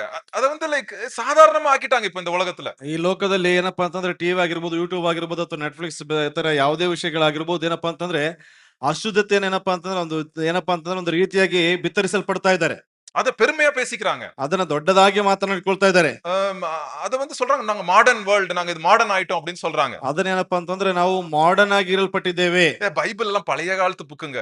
ಆ ಬೈಬಲ್ ಎಲ್ಲ ಹಳೆಯ ಒಂದು ಕಾಲಘಟ್ಟಗಳ ಒಂದು ಪುಸ್ತಕ. இல்லங்க, ஆண்டவருக்கு நம்ம ஆவி, ஆத்மா, சரீரம் எல்லாம் தெரிஞ்சிருக்குது. இந்த புஸ்தகம் ஜீவனுள்ள புஸ்தகம். 2000 வருஷத்துக்கு முன்னாடி எப்படி உபயோகமா இருந்துச்சோ இன்னைக்கு என் வாழ்க்கைக்கு இது உபயோகமா இருக்கும். ಅಲ್ಲಿ ಪ್ರಾಣ ಆತ್ಮ ಶರೀರ ಎಲ್ಲವೂ ಕೂಡ ಏನಪ್ಪಾ ಅಂತಂದ್ರೆ ಆಗಿನ ದಿವಸಗಳಿಗೆ ಹೇಗೆ ಉಪಯುಕ್ತ ಆಗ್ತದೆ ಅದೇ ರೀತಿಯಾಗಿ ಇವತ್ತಿನ ದಿವಸಗಳಲ್ಲೂ ಕೂಡ ಈ ಒಂದು ವಾಕ್ಯ ಸಜೀವವಾಗಿ ನನಗೆ ಉಪಯೋಗವಾಗ್ತಾ ಇದೆ. இப்போ ரெண்டு ஒரு ஒரு ஒரு ஒரு ஒரு மேரேஜ் இல்லாம மேரேஜுக்கு வெளியே, மேரேஜுக்கு முன்னாடியோ இல்ல மேரேஜுக்கு வெளியே ரெண்டு பேர் சேர்ந்துட்டாங்கன்னு வச்சுங்களேன், அதை வந்து நம்ம ஒரு ஒரு ரப்பர் மாதிரி அழிச்சிட முடியாது. அந்த அந்த அந்த அந்த இது அந்த அந்த கனெக்ஷனை ரப்பர் மாதிரி அழிக்க முடியாது. ಅಲ್ಲಿ ನೋಡ್ತೇವೆ ಮದುವೆಗೆ ಮುಂಚಿತವಾಗಿ ಏನಪ್ಪಾ ಅಂತಂದ್ರೆ ಶಾರೀರಿಕವಾಗಿರ್ತಕ್ಕಂಥ ಒಂದು ಸಂಬಂಧ ಇಟ್ಟುಕೊಳ್ಳುವಂತದನ್ನ ತದನಂತರದಲ್ಲಿ ಏನಪ್ಪಾ ಅಂತಂದ್ರೆ ಒಂದು ಪೆನ್ಸಿಲ್ ಅನ್ನ ರಬ್ಬರ್ ಇಂದ ಅಳಿಸುವಂತ ರೀತಿಯಲ್ಲಿ ಅಳಿಸಿ ಹಾಕುವುದಕ್ಕೆ ಆಗುವುದಿಲ್ಲ. அப்படித்தான் உலகம் இன்னைக்கு சொல்லுது. அதெல்லாம் பரவாயில்ல, ஒண்ணும் இல்ல, பிரச்சனை இல்ல, நாளைக்கு வேற யாரோ வருவாங்க, நாளைக்கு அப்படி அப்படி வந்து அதை வந்து ரொம்ப சாதாரணமாய் சொல்றாங்க. ಅಲ್ಲಿ ಆದ್ರೆ ಲೋಕ ಏನ್ ಹೇಳ್ತದೆ ಅಂತಂದ್ರೆ ಪರವಾಗಿಲ್ಲ ಇವತ್ತಿಗೆಲ್ಲ ಅಂತಂದ್ರೆ ನಾಳೆ ಯಾರೋ ಬರ್ತಾರೆ ಏನೋ ನಡೀತದೆ ಅಂತಕ್ಕಂಥ ರೀತಿಯಲ್ಲಿ ಸಾಧಾರಣವಾಗಿ ಮಾತನಾಡ್ಕೊಳ್ತಾರೆ. ஆனா ஆண்டவருடைய வசனம் என்ன சொல்லுது? ದೇವರ ವಚನ ಏನ್ ಹೇಳ್ತಾ ಇದೆ? ஒருவேளை நம்ம பழைய வாழ்க்கையில அப்படி இருந்திருக்கலாம். ಒಂದು ವೇಳೆ ಹಳೆಯ ಜೀವಿತದಲ್ಲಿ ಆ ರೀತಿಯಾಗಿರಬಹುದು. ஒருவேளை நம்ம சரீரத்தை வந்து நம்ம அப்படி ஒரு ஒரு பொருள் போல யூஸ் பண்ணிருக்கலாம். ಒಂದು ನಮ್ಮ ಶರೀರವನ್ನ ಏನಪ್ಪಾ ಅಂತಂದ್ರೆ ಆ ರೀತಿಯಾಗಿ ವಸ್ತುವಿನ ರೀತಿಯಲ್ಲಿ ಉಪಯೋಗಿಸಿಕೊಂಡಿರಬಹುದು. வேறவங்க சரீரத்தை பொருள் போல நம்ம யூஸ் பண்ணிருக்கலாம். ಬೇರೆಯವರ ಶರೀರವನ್ನ ಒಂದು ವಸ್ತುವಿನ ರೀತಿಯಲ್ಲಿ ನಾವು ಉಪಯೋಗಿಸಿಕೊಂಡಿರಬಹುದು. ஆனா இப்ப நான் உன்னை கூப்பிடுறேன், பரிசுத்தத்துக்கு கூப்பிடுறேன், வாப்பா வாப்பா அப்படின்னு ஆண்டவர் கை நீட்டி நம்மள கூப்பிடுறாருங்க பரிசுத்தத்துக்கு. ಆದ್ರೆ ಈಗ ನಾನು ಪರಿಶುದ್ಧತೆಯಲ್ಲಿ ನಿನ್ನ ಕರಿತಾ ಇದ್ದೇನೆ ಬಾಪ ಎಂಬುದಾಗಿ ಕೈ ಚಾಚಿ ಕರಿತಾ ಇದ್ದಾರೆ. இது பரிசுத்தாவியானவர் கூப்பிடுறாராம். 8வது வசனத்துல சொல்லுது, பரிசுத்தாவியானவர் வந்து நீ நீ வேண்டான்னு சொல்றேன்னா பரிசுத்தாவியானவர் வேண்டான்னு சொல்ற மாதிரி இந்த விஷயத்துல அப்படின்னு சொல்றாரு. ಅಲ್ಲಿ ನೀನು ಬೇಡ ಎಂಬುದಾಗಿ ಹೇಳುವಾಗ ಪರಿಶುದ್ಧಾತ್ಮನ ಬೇಡ ಎಂಬುವಂತ ರೀತಿಯಲ್ಲಿ ಹಾಗಾಗಿ ಪರಿಶುದ್ಧಾತ್ಮನ ಮೂಲಕವಾಗಿ ಕರಿತಾ ಇದ್ದಾರೆ. சோ நம்ம இப்ப நீங்க யாராவது வாலிப பசங்க இந்த மெசேஜ் பார்த்துட்டு இருக்கலாம். நீங்க ಯಾರಾದ್ರೂ ಯವನಸ್ಥರು ಒಂದು ಉಪದೇಶವನ್ನ ಈ ಒಂದು ಮೆಸೇಜ್ ಅನ್ನ ಕೇಳ್ತಾ ಇರಬಹುದು. சோ மத்த அந்த அந்த ஒரு சிஸ்டர் இருக்கலாம். அந்த சிஸ்டர் வந்து நாளைக்கு கல்யாணம் ஆக போகுது அவங்களுக்கு. அவங்க நாளைக்கு ஒரு மனுஷன் கூட அவங்களுக்கு உடன்படிக்கை ஆக போகுது. அந்த உடன்படிக்கையை இன்னைக்கே நம்ம உடைச்சிட கூடாதுங்க. ரொம்ப கேர்ஃபுல்லா இருங்க. ரொம்ப க்ளோஸா பழகாதீங்க ಸಿಸ್ಟರ್ಸ್ கிட்ட. ಅಲ್ಲಿ ಆ ಒಂದು ಸಿಸ್ಟರ್ಸ್ ಅವಳ ಬಳಿಯಲ್ಲಿ ಏನಪ್ಪಾ ಅಂದ್ರೆ ಸಹೋದರರ ಬಳಿಯಲ್ಲಿ ನಾಳೆ ಅವರು ಬೇರೆಯವರ ಒಂದು ಸಂಬಂಧ ಅಥವಾ ಒಂದು ಒಡಂಬಡಿಕೆಯಲ್ಲಿ ಅವರು ಇರುವುದಕ್ಕೆ ಹೋಗ್ತಾ ಇದ್ದಾರೆ. ಆ ಒಂದು ಒಡಂಬಡಿಕೆಯನ್ನ ಇವತ್ತು ಏನಪ್ಪಾ ಅಂತಂದ್ರೆ ಶಾರೀರಿಕವಾಗಿ ಒಡೆದು ಹಾಕುವುದಕ್ಕೆ ನೋಡಲ್ಪಡಬೇಡ್ರಿ. சோ பைபிள் என்ன சொல்லுது? நீதிமொழிகள் 2:16-17 கூட என்ன சொல்லுதுன்னா, அந்த உடன்படிக்கைக்குள்ள இந்த காரியம் வந்து அருமையானது அப்படின்னு வந்து சொல்லுது. அந்த மேரேஜ்ன்ற உடன்படிக்கைக்குள்ள இது வந்து கரெக்டானது, இது பொறுப்பானது அப்படின்னு ஆண்டவருடைய வசனம் சொல்லுது. ದೇವರ ವಚನ ಜ್ಞಾನೋಕ್ತಿಗಳು 2:16-17 ಗಮನಿಸಿದಾದ್ರೆ ಇದು ಒಡಂಬಡಿಕೆಯ ಅಧೀನದಲ್ಲಿ ಇರ್ತಕ್ಕಂಥದ್ದು ಬಹಳ ಬಹಳ ಒಳ್ಳೆಯದು ಮುಖ್ಯವಾಗಿರ್ತಕ್ಕಂಥದ್ದು ಎಂಬುದಾಗಿ. சோ மேரேஜ்ல வந்து என்ன பண்றோம்? ஆண்டவர் முன்னாடி ஒரு உடன்படிக்கை கொடுக்கிறோம். நான் வந்து சாகுற வரைக்கும் என்ன பண்றோம்? மரணம் நம்மை பிரிக்கும் வரைக்கும் நம்ம என்ன பண்றோம்? நம்ம ஒருத்தருக்கு ஒருத்தர் நம்ம கனெக்டா இருக்கிறோம், ஒன்னா இருக்க போறோம் அப்படின்னு வந்து நம்ம ஒரு உடன்படிக்கை செய்யறோம் ஆண்டவர் முன்னாடி நம்ம சர்ச்ல. ಅಲ್ಲಿ ನಮ್ಮ ಸಭೆಗಳಲ್ಲಿ ದೇವರ ಮುಂಬಲವಾಗಿ ಮರಣವ ಪರ್ಯಂತರವಾಗಿ ನಾನು ನಿನ್ನ ಜೊತೆಯಲ್ಲಿ ಇರ್ತೇನೆ ಎಂಬುದಾಗಿ ನಾವು ಒಡಂಬಡಿಕೆಯನ್ನು ಮಾಡಿಕೊಳ್ತೇವೆ. சோ மேரேஜ் ஆனதுக்கு அப்புறம் என்ன அப்படின்னா, ಅಲ್ಲಿ ಮ್ಯಾರೇಜ್ ಆದ ನಂತರದಲ್ಲಿ ಏನಾಗಾದ್ರೆ மேரேஜ் ஆனதுக்கு அப்புறம் உடன்படிக்கைக்குள்ள வந்துட்டோம். ಮ್ಯಾರೇಜ್ ಆದ ನಂತರದಲ್ಲಿ ಒಡಂಬಡಿಕೆ ಒಳಗೆ ಬರಲ್ಪಟ್ಟಿದ್ದೇವೆ. சோ மனைவியை தவிர நம்ம வேற எந்த சிஸ்டர்ஸ்டையும் நம்ம வந்து பேசக்கூடாது. ಅಲ್ಲಿ ಹೆಂಡತಿಯ ಹೊರತಾಗಿ ಬೇರೆ ಯಾವ ಸಹೋದರರ ಬಳಿಯಲ್ಲಿ ಕೂಡ ಮಾತನಾಡಬಾರದು. பேசக்கூடாதுன்னா நான் அப்படி சொல்ல வரல. லைக் ரொம்ப பர்சனலான விஷயம், அத வந்து நம்ம வந்து பேசினா வந்து அது வந்து எங்கேயோ கொண்டு போய் விட்டுரும். அது ಅಲ್ಲಿ ಏನಪ್ಪಾ ಅಂತಂದ್ರೆ ಬಹಳ ಏನಪ್ಪಾ ಅಂತಂದ್ರೆ ಪರ್ಸನಲ್ ಆಗಿರ್ತಕ್ಕಂಥ ವಿಷಯಗಳನ್ನು ಮಾತನಾಡುವಾಗ ಅದು ಎಲ್ಲಿಗೋ ತೆಗೆದುಕೊಂಡು ಹೋಗಿ ಬಿಡ್ತದೆ. நீங்க உங்க வைஃபை வச்சு பேசுங்க, பிரச்சனையே இல்ல. ನಿಮ್ಮ ವೈಫ್ ಅನ್ನು ಇಟ್ಕೊಂಡು ಮಾತನಾಡಿ ಸಮಸ್ಯೆ ಇಲ್ಲ. அது எங்கேயோ கொண்டு போய் விட்டுருங்க. ಅದು ಎಲ್ಲೋ ತೆಗೆದುಕೊಂಡು ಹೋಗಿ ಬಿಡ್ತದೆ. பிரதர் சும்மா ஏதோ சொல்றாரு நீங்க நினைக்காதீங்க தயவு செய்து. ಬ್ರದರ್ ಏನು ಹೇಳ್ತಾರೆ ಎಂಬುದಾಗಿ ದಯವಿಟ್ಟು ಅಂದ್ಕೊಳ್ಬೇಡಿ. 20 வருஷம் ஊழியத்தின் அனுபவத்துல நான் சொல்றேங்க. 20 ವರ್ಷದ ಸೇವೆಯ ಅನುಭವದಲ್ಲಿ ನಾನು ಹೇಳ್ತಾ ಇದ್ದೀನಿ. 20 வருஷம் ஊழிய ಅನುಭವத்துல நான் நிறைய பார்த்துட்டேங்க. ನಾನು 20 ವರ್ಷದ ಸೇವೆ ಅನುಭವದಲ್ಲಿ ಅನೇಕ ರೀತಿಯಾಗಿ ನಾನು ಗಮನಿಸಿದ್ದೇನೆ. பெரிய பெரிய பாஸ்டர்ஸ் விழுந்ததை நான் பார்த்திருக்கேங்க. ದೊಡ್ಡ ದೊಡ್ಡ ಸೇವಕರು ಬಿದ್ದು ಹೋಗಿರ್ತಕ್ಕಂಥದನ್ನ ನೋಡಿದ್ದೀನಿ. புது விசுவாசிங்க விழுந்ததை பார்த்திருக்கேன். ಅಲ್ಲಿ ಹೊಸ ವಿಶ್ವಾಸಿಗಳು ಬಿದ್ದು ಹೋಗಿರ್ತಕ್ಕಂಥದನ್ನ ನೋಡಿದ್ದೀನಿ. ஆனா எழும்ப முடியல நிறைய பேருக்கு. ಆದ್ರೆ ಅನೇಕರಿಗೆ ಎದ್ದೇಳುವುದಕ್ಕೆ ಆಗ್ತಾ ಇಲ್ಲ. மாட்டிக்கிட்டாங்க இந்த விஷயத்துல. ಅನೇಕರು ಇದರ ವಿಷಯದಲ್ಲಿ ಸಿಕ್ಕಿ ಹಾಕಿಕೊಂಡಿದ್ದಾರೆ. பட் ஆனா ஆண்டவர் என்ன சொல்றாரு? ಆದ್ರೆ ದೇವರು ಹೇಳ್ತಾ ಇದ್ದಾರೆ, இயேசு கிறிஸ்து ரத்தத்தின் மூலியமாய் நம்ம பாவத்தை வந்து அவர் எடுத்துக்கிறாருங்க. நம்ம பழைய பாவங்களை அவர் எடுத்துக்கிறாருங்க. ಯೇಸು ಕ್ರಿಸ್ತನ ಮೂಲಕವಾಗಿ ರಕ್ತದ ಮೂಲಕವಾಗಿ ನಮ್ಮ ಹಳೆಯ ಪಾಪಗಳನ್ನು ಅವರು ತೆಗೆದುಕೊಳ್ತಾ ಇದ್ದಾರೆ. நீங்க ஒருவேளை ஐயோ என் சரீரம் அசுத்தமாயிருச்சு அப்படின்னு நீங்க நினைக்காதீங்க. அவருடைய பரிசுத்தமான அந்த சரீரத்தை நம்மளுக்கு ஆண்டவர் கொடுத்திருக்கிறாருங்க. ಅಲ್ಲಿ ನನ್ನ ಶರೀರ ಅಶುದ್ಧವಾಗಿದೆ ಎಂಬುದಾಗಿ ಅಂದುಕೊಳ್ಳುವಂತದ್ದಲ್ಲ, ಅವರ ಪರಿಶುದ್ಧವಾದಂತಹ ದೇವನ ರಕ್ತದ ಮೂಲಕವಾಗಿ ನಮ್ಮನ್ನ ತೊಳೆಯಲ್ಪಟ್ಟಿದ್ದಾರೆ. சோ அதனால இதுல தயவு செய்து வெட்கப்படாதீங்க இந்த விஷயத்துல. ಹಾಗಾಗಿ ಈ ವಿಷಯದಲ್ಲಿ ಯಾವುದೇ ರೀತಿಯಾಗಿ ಸಂಕೋಚಕ್ಕೆ ಒಳಪಡಬೇಡ್ರಿ. இப்ப ஆண்டவர் என்ன பரிசுத்தத்துக்கு கூப்பிட்டாருப்பா. ದೇವರು ನನ್ನನ್ನು ಪರಿಶುದ್ಧಕ್ಕಾಗಿ ಕರೆಯಲ್ಪಟ್ಟಿದ್ದಾರೆ. சோ ஆண்டவர் என்ன பரிசுத்தவானா பாக்குறாரு. ದೇವರು ನನ್ನನ್ನು ಪರಿಶುದ್ಧರಾಗಿ ನೋಡ್ತಾ ಇದ್ದಾರೆ. நான் அவர் கூட நான் நடக்க போறேன். ಅವರ ಜೊತೆಯಲ್ಲಿ ನಾನು ನಡೆಯುವುದಕ್ಕಿದ್ದೇನೆ. சோ இது குறித்து இன்னும் நிறைய காரியம் இருக்கு சொல்ல வேண்டியது, எனக்கு டைம் இல்ல. சோ பட் ஆனா இதான் வந்து ஆண்டவர் வந்து நம்மளை பரிசுத்தத்துக்கு அழைத்திருக்கிறார், அசுத்தத்துக்கு அழைக்கவில்லை. அதான் வந்து சொல்றாரு அப்போஸ்தலர். ಇದರ ಮೂಲಕವಾಗಿ ಅಪೊಸ್ತಲ ಅಂತ ಪೌಲನು ಹೇಳ್ತಾ ಇದ್ದಾನೆ, ದೇವರು ಪರಿಶುದ್ಧಕ್ಕಾಗಿ ನಮ್ಮನ್ನ ಕರೆಯಲ್ಪಟ್ಟಿದ್ದಾರೆ, ಅಶುದ್ಧಕ್ಕಾಗಿ ಕರೆಯಲ್ಪಡಲಿಲ್ಲ. சோ இந்த காரியத்திலே நம்ம வந்து சர்ச்சில் எஸ்பெஷலி நம்ம ஜென்ட்ஸ் லேடிஸ் எல்லாம் நிறைய பேசுறோம் பழகுறோம். ரொம்ப டிஸ்டன்ஸ் வைக்கிறது, இந்த மாதிரி பர்சனலா பேசாம டிஸ்டன்ஸ் வைக்கிறது ரொம்ப நல்லதுங்க. ಇಲ್ಲಿ ನೋಡ್ತೇವೆ, ಬಹಳ ತೀರ ವೈಯಕ್ತಿಕವಾಗಿ ಮಾತನಾಡುವಂತದಕ್ಕಾಗಿರದೆ ಏನಪ್ಪಾ ಅಂತಂದ್ರೆ ಸ್ವಲ್ಪ ಡಿಸ್ಟೆನ್ಸ್ ಅನ್ನ ಮೇಂಟೈನ್ ಮಾಡುವಂತದ್ದು ಒಳ್ಳೆಯದು. அது நம்ம லைஃப்க்கு ரொம்ப நல்லது. ಅದು ನಮ್ಮ ಜೀವನಕ್ಕೆ ಬಹಳ ಉತ್ತಮವಾಗಿರ್ತಕ್ಕಂಥ ಒಂದು ವಿಷಯ. நீதிமொழிகளை சொல்லுவாங்க, தீ கூட விளையாடிட்டு உங்க மடியில தூக்கி தீய வைக்க முடியுமா அப்படின்னு வந்து கேட்பாரு. ಅಲ್ಲಿ ಬೆಂಕಿಯಲ್ಲಿ ಆಟ ಆಡ್ತಾ ನಿಮ್ಮ ಏನಪ್ಪಾ ಅಂತಂದ್ರೆ ತೊಡೆ ಮೇಲೆ ಬೆಂಕಿಯನ್ನು ಇಟ್ಟುಕೊಳ್ಳುವುದಕ್ಕೆ ಆಗ್ತದಾ ಎಂಬುದಾಗಿ. சோ அந்த அளவுக்கு டேஞ்சர் ஆனது. ಅಷ್ಟರ ಮಟ್ಟಿಗೆ ಇದು ಆಘಾತಕರ ಆಗಿರ್ತಕ್ಕಂಥ ಒಂದು ಕಾರ್ಯ. சரியா? சோ இன்னும் வரும் நாட்களிலே இதை பத்தி அதிகமாய் பார்ப்போம். அடுத்தது வந்து இன்னொரு ஒரு குழப்பம் இருந்துச்சு சர்ச்சில். அந்த சர்ச்சில் அந்த இருந்த குழப்பத்தை ஆன்சர் பண்ற பாக்குறாருங்க. ಇನ್ನೊಂದು ಗಲಿಬಿಲಿ ಉಂಟಾಗಿತ್ತು. ಅದೇನಪ್ಪಾ ಅಂತಂದ್ರೆ ಅದನ್ನ ಒಂದು ಸಭೆಯಲ್ಲಿ ಅವರು ನಿವಾರಣೆ ಮಾಡೋದಕ್ಕೆ ನೋಡ್ತಾ ಇದ್ದಾರೆ. சோ எல்லாரும் என்ன பண்ணாங்க, இயேசு கிறிஸ்து வரப்போறாரு அப்படின்னு எதிர்பார்ப்போட இருந்தாங்க அந்த புது சர்ச்சில். ಅಲ್ಲಿ ಹೊಸ ಸಭೆಯಲ್ಲಿ ಯೇಸು ಕ್ರಿಸ್ತನ ಹಿಂತಿರುಗಿ ಬರ್ತಾನೆ ಅಂತಕ್ಕಂಥ ಒಂದು ಆಶ್ವಾಸನೆಯಲ್ಲಿ ಅವರು ಎದುರು ನೋಡ್ತಾ ಇದ್ದಾರೆ. சோ என்ன ஆயிடுச்சு, சில பேர் வயசாகி இறந்திருப்பாங்க, சில விசுவாசிங்க இறந்துட்டாங்க. இறந்த உடனே இவங்களுக்கு ஒரே குழப்பம், ஐயோ என்னாச்சுன்னு தெரியலையே, இப்ப ஏசப்பா வரும்போது இந்த ஆல்ரெடி செத்துட்டாங்களே கிறிஸ்டியன்ஸ், இந்த கிறிஸ்டியன்ஸ்க்கு எல்லாம் என்ன ஆகும் அப்படின்றது ஒரு பயம் வந்துருச்சு அவங்களுக்கு. ಅವರಿಗೆ ಭಯವು ಆವರಿಸಿಕೊಳ್ತಾ ಇದೆ. ಇವಾಗ ಏನಪ್ಪಾ ಅಂತಂದ್ರೆ ಕೆಲವು ವ್ಯಕ್ತಿಗಳು ಮರಣ ಹೊಂದಲ್ಪಟ್ಟಿದ್ದಾರೆ, ಯೇಸು ಕ್ರಿಸ್ತನ ಬರುವಿಕೆಯಲ್ಲಿ ಇವರಿಗೆಲ್ಲ ಏನಾಗ್ತದೆ ಎಂಬುದಾಗಿ. சோ இது நம்மளுக்குள்ளே மைண்ட்லயும் இருக்கு சில டைம். ಕೆಲವು ಸಂದರ್ಭ ಇದು ಕೂಡ ನಮ್ಮ ಮನಸ್ಸಿನಲ್ಲಿ ಪ್ರಶ್ನೆ ಇರ್ತದೆ. விசுவாசிகளுக்கு மரித்தா என்ன ஆவாங்க? ಅಲ್ಲಿ ವಿಶ್ವಾಸಿಗಳು ಮರಣ ಹೊಂದಿದ್ರೆ ಏನಾಗ್ತದೆ? போன ஒரு 2 வாரத்துக்கு முன்னாடி ஒரு சிஸ்டர் வந்திருந்தாங்க. அவங்க அப்பா இறந்து 2 வருஷம் ஆச்சு. 2 ವಾರದ ಹಿಂದೆ ಒಬ್ಬ ಸಹೋದರಿ ಬಂದಿದ್ರು. ಅವರ ತಂದೆ ಮರಣ ಹೊಂದಿ 2 ವರ್ಷಗಳಾಗಿದೆ. ஆனால் இன்னும் மறக்க முடியல அவங்களால. ಆದ್ರೆ ಇವತ್ತು ಕೂಡ ಮರೆಯುವುದಕ್ಕೆ ಆಗ್ತಾ ಇಲ್ಲ ಅವರನ್ನು. அவங்க அப்பா இறந்தது மறக்கவே முடியல அவங்க. ಅವರ ತಂದೆ ಮರಣ ಹೊಂದಿರತಕ್ಕಂಥದ್ದು ಇನ್ನೂ ಕೂಡ ಮರೆಯುವುದಕ್ಕೆ ಆಗ್ತಾ ಇಲ್ಲ. அதை மறக்கிறதுக்கு என்னென்னமோ ட்ரை பண்றாங்க. ಅದನ್ನ ಮರೆಯುವುದಕ್ಕೆ ಏನೆಲ್ಲಾ ಪ್ರಯತ್ನ ಮಾಡ್ತಾ ಇದ್ದಾರೆ. சோ வந்தாங்க பேசுறதுக்கு, என்கிட்டயும் வைஃப்டையும். ಬಂದ್ರು ಅವರು ಮಾತನಾಡೋದಕ್ಕೆ. நானும் எங்க வைஃப் ஒரு 1.5 மணி நேரம் பேசணும் அவங்ககிட்ட. ಅಣ್ಣ ಮತ್ತು ಅಕ್ಕನವರು ಸರಿಸುಮಾರು 1.5 ಗಂಟೆಗಳವರೆಗೆ ಮಾತನಾಡಿದ್ರು. நான் அந்த சிஸ்டர்ட்ட சொன்னேன், ಸಹೋದರ ಬಳಿಗೆ ಹೇಳಿದೆ. இந்த அதிகாரத்தை தான் சொன்னேன். 1 தெசலோனியர் 4வது அதிகாரம் 13ல இருந்து 18 நான் சொன்னேன். 1 ತೆಸಲೋನಿಕ 4ನೇ 13ರಿಂದ 18ನೇ ವಚನದವರೆಗೆ ಅವರೊಟ್ಟಿಗೆ ಮಾತನಾಡಲ್ಪಟ್ಟೆ. என்ன சொன்னேன்? ಏನ್ ಹೇಳಿದೆ? படிங்க 13வது வசனம் படிங்க, 14வது வசனம் படிங்க. அன்றியும் சகோதரரே, நித்திரை அடைந்தவர்களின் நிமித்தம் நீங்கள் நம்பிக்கை அற்றவர்களான மற்றவர்களைப் போல துக்கித்து அறிவில்லாதிருக்க எனக்கு மனதில்லை. இயேசுவானவர் மரித்து பின்பு எழுந்தார் என்று விசுவாசிக்கிறோமே, அப்படியே இயேசுவுக்குள் நித்திரை அடைந்தவர்களையும் தேவன் அவரோடு கூட கொண்டு வருவார். ஓகே, இங்க என்ன சொல்லுது, ஏசப்பா விசுவாசிக்கும் போது மரித்தாங்கன்னா நீங்க வந்து தயவு செய்து அவங்க எங்க போயிட்டாங்கன்னு நீங்க நினைக்காதீங்க. ஏதோ ஒரு இடத்துக்கு போயிட்டாங்களா அப்படின்னு நீங்க நினைக்காதீங்க. ಯೇಸು ಕ್ರಿಸ್ತನ ಅವರು ಮರಣವನ್ನು ಹೊಂದಿದ್ದಾರೆ ಅಂತಂದ್ರೆ ಎಲ್ಲೋ ಹೋಗ್ಬಿಟ್ರು ಎಂಬುದಾಗಿ ಆ ರೀತಿಯಾಗಿ ನೀವು ಅಂದುಕೊಳ್ಬೇಡ್ರಿ. சோ இது கிளீனா போட்டிருக்காரு. என்ன போடுறாரு அப்போஸ்தலன் பவுல்? ಅಪೊಸ್ತಲ ಪೌಲನು ಬಹಳ ಸ್ಪಷ್ಟವಾಗಿ ಏನ್ ಹೇಳ್ತಾ ಇದ್ದಾರೆ?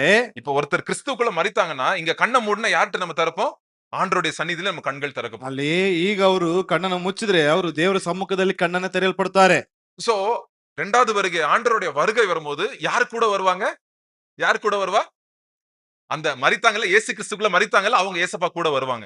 ಅಲ್ಲಿ ಯೇಸು ಕ್ರಿಸ್ತನ ಒಂದು 2ನೇ ಬರುವಿಕೆಯಲ್ಲಿ ಯಾರೆಲ್ಲ ಮರಣ ಹೊಂದಲ್ಪಟ್ಟಿದ್ದಾರೆ ಅವರು ಸಹ ಆತನ ಜೊತೆಯಲ್ಲಿ ಬರುವಂತವರಾಗಿರ್ತಾರೆ. அந்த சிஸ்டர்ட்ட நான் சொன்னேன், சிஸ்டர் இயேசு கிறிஸ்து வரும்போது யாரு வருவா கூட அப்படின்னு நான் கேட்டேன். ಅಲ್ಲಿ ಯೇಸು ಕ್ರಿಸ್ತನ ಹಿಂತಿರುಗಿ ಬರಲ್ಪಡುವಾಗ ಆತನ ಜೊತೆಯಲ್ಲಿ ಯಾರೆಲ್ಲ ಬರ್ತಾರೆ ಎಂಬುದಾಗಿ ಕೇಳಿದೆ.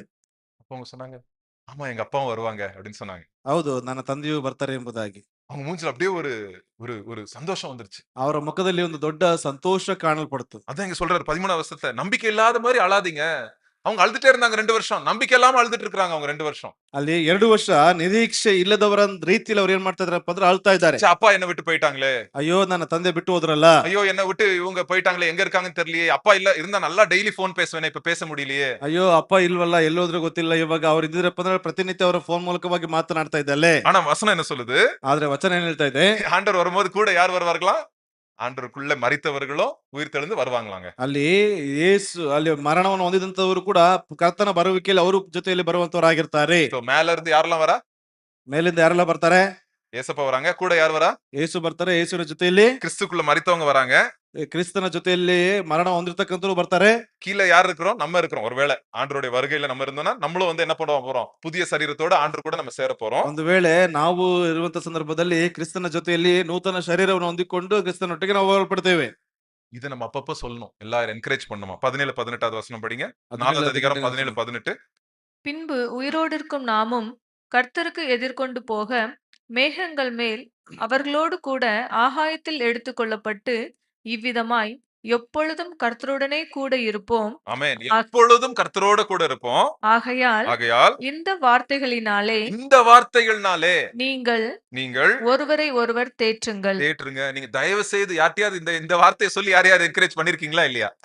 ಅಯ್ಯೋ, question கேக்குறேன். ನಿಮಗೆ ಒಂದು ಪ್ರಶ್ನೆ ಕೇಳ್ತೀನಿ. ಒಂದು ವಚನದ ಮೂಲಕವಾಗಿ ಯಾರನ್ನಾದ್ರೂ ನೀವು ಸಂತೈಸಿದಿರಾ ಅಥವಾ ಉತ್ತೇಜನ ಪಡಿಸಿದ್ದೀರಾ? பண்ணுங்க இனிமே. சரியா? ಇನ್ಮೇಲೆ ಮಾಡ್ರಿ. யாராவது இறந்துட்டாங்கன்னா, கிறிஸ்துக்குள்ள யாராவது இறந்துட்டாங்கன்னா கொஞ்சம் டைம் ஆகட்டும். கொஞ்சம் துக்கமா இருப்பாங்க. உடனே போய் சாவுப்பட்டி எடுக்கிறதுக்குள்ள போய் இதை சொல்லிடாதீங்க. கொஞ்ச நாள் கொடுங்க டைம் அவங்களுக்கு. ಅಲ್ಲಿ ಸ್ವಲ್ಪ ದಿವಸಗಳವರೆಗೆ ಕಾಯಿರಿ. ಏನಪ್ಪಾ ಅಂತಂದ್ರೆ ಮರಣದ ಪೆಟ್ಟಿಗೆ ತೆಗೆದುವಂತ ಸಂದರ್ಭದಲ್ಲೆಲ್ಲ ಸ್ವಲ್ಪ ದಿವಸಗಳ ನಂತರದಲ್ಲಿ ಇದನ್ನ ಹಂಚಿಕೊಳ್ಳ್ರಿ. ஐயோ, பாஸ்டர் சொன்னாரு அங்க போயிட்டு பெரிய பிரசங்கம் மாதிரி அவங்க போயிட்டு இது பண்ணாதீங்க. கொஞ்சம் டைம் கொடுங்க அவங்களுக்கு. ಅಲ್ಲಿ ಸೇವಕರು ಹೇಳಿದ್ದಾರೆ ಎಂಬುದಾಗಿ ಅಲ್ಲಿ ಹೋಗ್ಬಿಟ್ಟು ದೊಡ್ಡ ಉಪದೇಶ ಕೊಡುವಂತ ರೀತಿ ಎಲ್ಲ ಸ್ವಲ್ಪ ಸಮಯಗಳನ್ನ ಕೊಡ್ರಿ. துக்கமா இருப்பாங்க.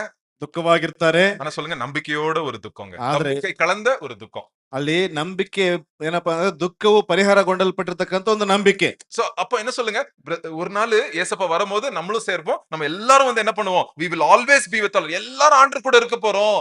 உங்களுக்கு எவ்வளவு ஒரு ஒரு உற்சாகமான ஒரு இந்த யோசித்து பாருங்க. இது வந்து எவ்வளவு ஒரு உற்சாகமான ஒரு காரியம் பாருங்க. ಅಲ್ಲಿ ನೋಡ್ತೇವೆ, ಒಂದು ದಿವಸ ದೇವರೊಟ್ಟಿಗೆ ಅವರು ಬರ್ತಾರೆ, ನಾವು ಕೂಡ ಒಟ್ಟಾಗಿ ಅವರ ಜೊತೆ ಜೀವಿಸುವಂತವರಾಗಿರ್ತಾರೆ. ಎಷ್ಟು ಉತ್ಸಾಹಭರಿತವಾಗಿರ್ತಕ್ಕಂಥ ಒಂದು ಕಾರ್ಯ. அங்க கண்ணீர் இல்ல, கவலை இல்ல, நோய் இல்ல, பாவம் இல்ல, சோதனை இல்ல. பரிசுத்தமா ஆண்டவர் கூட நம்ம ஒரு நாள் இருக்க போறோம். ಅಲ್ಲಿ ಕಣ್ಣೀರಿಲ್ಲ, ದುಃಖ ಇಲ್ಲ, ವೇದನೆ ಇಲ್ಲ, ಏನಿಲ್ಲ. ಅಲ್ಲಿ ಪರಿಶುದ್ಧವಾದಂತ ಜೀವಿತವನ್ನ ನಾವು ಜೀವಿಸ್ತೇವೆ. ஆண்டவரை முகமுகமா நம்ம தரிசிக்க போறோம். ದೇವರನ್ನ ಮುಖಾಮುಖಿಯಾಗಿ ನಾವು ನೋಡುವಂತವರಾಗಿರ್ತೇವೆ. டைம் போதுனே தெரியாது நம்மளுக்கு. ಹೇಗೆ ಸಮಯ ಹೋಗ್ತದೆ ಎಂಬುದಾಗಿ ಗೊತ್ತಾಗುವುದಿಲ್ಲ. இந்த உலகத்துல தான் பாடுள்ள வாழ்க்கையை வாழ்றோம். ಈ ಲೋಕದಲ್ಲಿ ಏನಪ್ಪಾ ಅಂದ್ರೆ ಕಷ್ಟಗಳು ತುಂಬಿರ್ತಕ್ಕಂಥ ಜೀವಿತದಲ್ಲಿ ಜೀವಿಸ್ತಾ ಇದ್ದೇವೆ. ஆனா ஒரு நாள் என்ன பண்ண போறோம்? we will always be with the Lord. அப்ப எப்பவும் ஆண்டவர் கூட நம்ம இருப்போம். ಆದ್ರೆ ಒಂದು ದಿವಸ ಯಾವಾಗಲೂ ದೇವರ ಸಮ್ಮುಖದಲ್ಲಿಯೇ ನಾವು ಇರುವಂತವರಾಗಿ ಕಾಣ್ತೇವೆ. அதே 5வது அதிகாரம் 10வது வசனத்தையும் அதுதான் சொல்லுதுங்க. 5ನೇ ಅಧ್ಯಾಯದ 10ನೇ ವಚನ ಅದೇ ಹೇಳ್ತಾ ಇದೆ. நாம் விழித்திருப்பவர்கள் ஆனாலும் நித்திரை அடைந்தவர்கள் ஆனாலும் தம்முடனே கூட நாம் ஏகமாய் பிழைத்திருக்கும்படி ம். அவர் நமக்காக மரித்தாரே. சோ நம்ம முழிச்சு உயிரோட இருக்கிறோமோ இல்லையோ, மரித்து இருக்கிறோமோ இல்லையோ, நம்ம யார் கூட இருக்க போறோம்?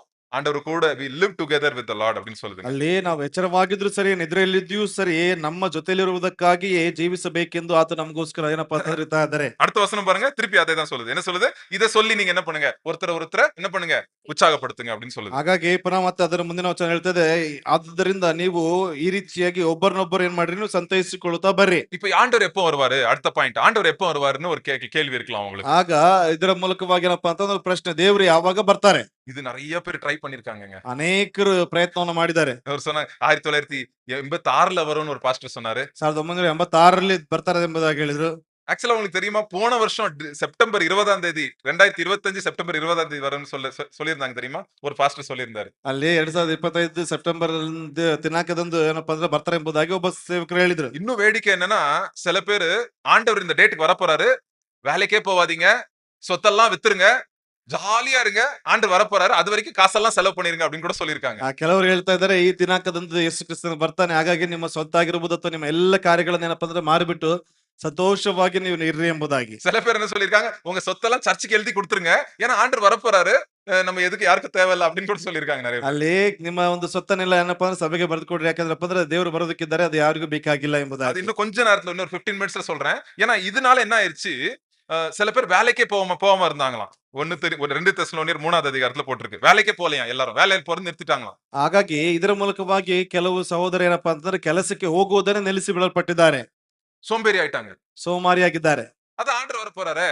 ಅದೇ ದೇವರು ಬರೋದಕ್ಕಿದ್ದಾರಲ್ವಾ, எதுக்கு வேலைக்கு போனோம்? ಯಾಕೆ ಕೆಲಸಕ್ಕೆ ಹೋಗ್ಬೇಕು, ஏன் பிள்ளைங்களை ஸ்கூலுக்கு அனுப்பணும்? ಯಾಕೆ ಮಕ್ಕಳನ್ನ ಶಾಲೆ ಕಳಿಸ್ಬೇಕು, எதுக்கு பணம் சம்பாதிக்கணும்? ಯಾಕೆ ಹಣವನ್ನ ಸಂಪಾದನೆ ಮಾಡ್ಬೇಕು, இருக்கிறதுல வச்சுட்டு நம்ம இருக்கலாம் அப்படின்னு சொல்றாங்க. ಇರೋದ್ರಲ್ಲಿ ಏನಪ್ಪಾ ಅಂತಂದ್ರೆ ಸಂತೋಷ ಉಳ್ಳವರಾಗಿರೋಣ. சோ தயவு செய்து இந்த மாதிரி கள்ள போதனைகளுக்கு நம்ம செவி கொடுக்க கூடாது.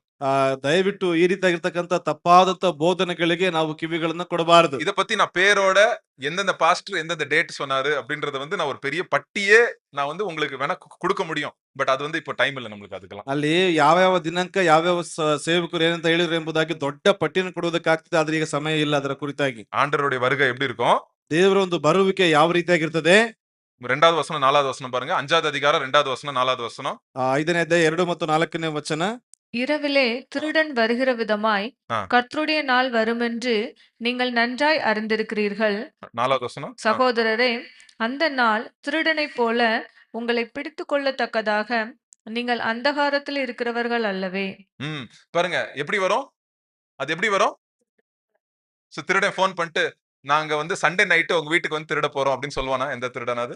ಯಾವ್ದಾದ್ರು ಕಳ್ಳ ಭಾನುವಾರ ರಾತ್ರಿ ನಿಮ್ಮ ಮನೆಗೆ ಕಳ್ಳತನ ಮಾಡೋದಕ್ಕೆ ಬರ್ತೀವಿ ಎಂಬುದಾಗಿ ಫೋನ್ ಮಾಡಿ ಹೇಳ್ತಾರ? இல்ல இப்படி சொல்லுவாங்க, நீங்க 10 மணிக்கு சர்ச்சுக்கு போவீங்கன்னு தெரியும், கண்டிப்பா இந்த வாரம் 10 மணிக்கு நாங்க வந்து திருட போறோம். ಅಲ್ಲಿ ನೀವು 10 ಗಂಟೆಗೆ ಕರೆಕ್ಟ್ ಆಗಿ ಸಭೆಗೆ ಹೋಗ್ತೀರಿ, ಅವ್ನು 10 ಗಂಟೆಗೆ ನಾವು ನಿಮ್ಮ ಮನೆಯನ್ನು ಕಳ್ಳತನ ಮಾಡೋದಕ್ಕೆ ಬರ್ತೀವಿ. அந்த வாரம் சர்ச்சுக்கே போக மாட்டாங்க. ಆ ವಾರ ಸಭೆಗೆ ಹೋಗುವುದಿಲ್ಲ.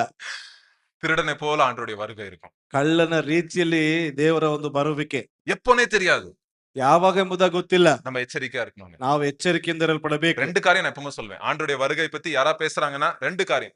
எச்சரிக்கையா இருங்க, தயாரா இருங்க. ಅಲ್ಲಿ ದೇವರ ಬರುವಿಕೆ ಕುರಿತಾಗಿ ಎಚ್ಚರಿಕೆಯಿಂದ ಇರ್ರಿ, ಮತ್ತೇನಪ್ಪ ಅಂದ್ರೆ ಸಿದ್ಧರಾಗಿರಿ.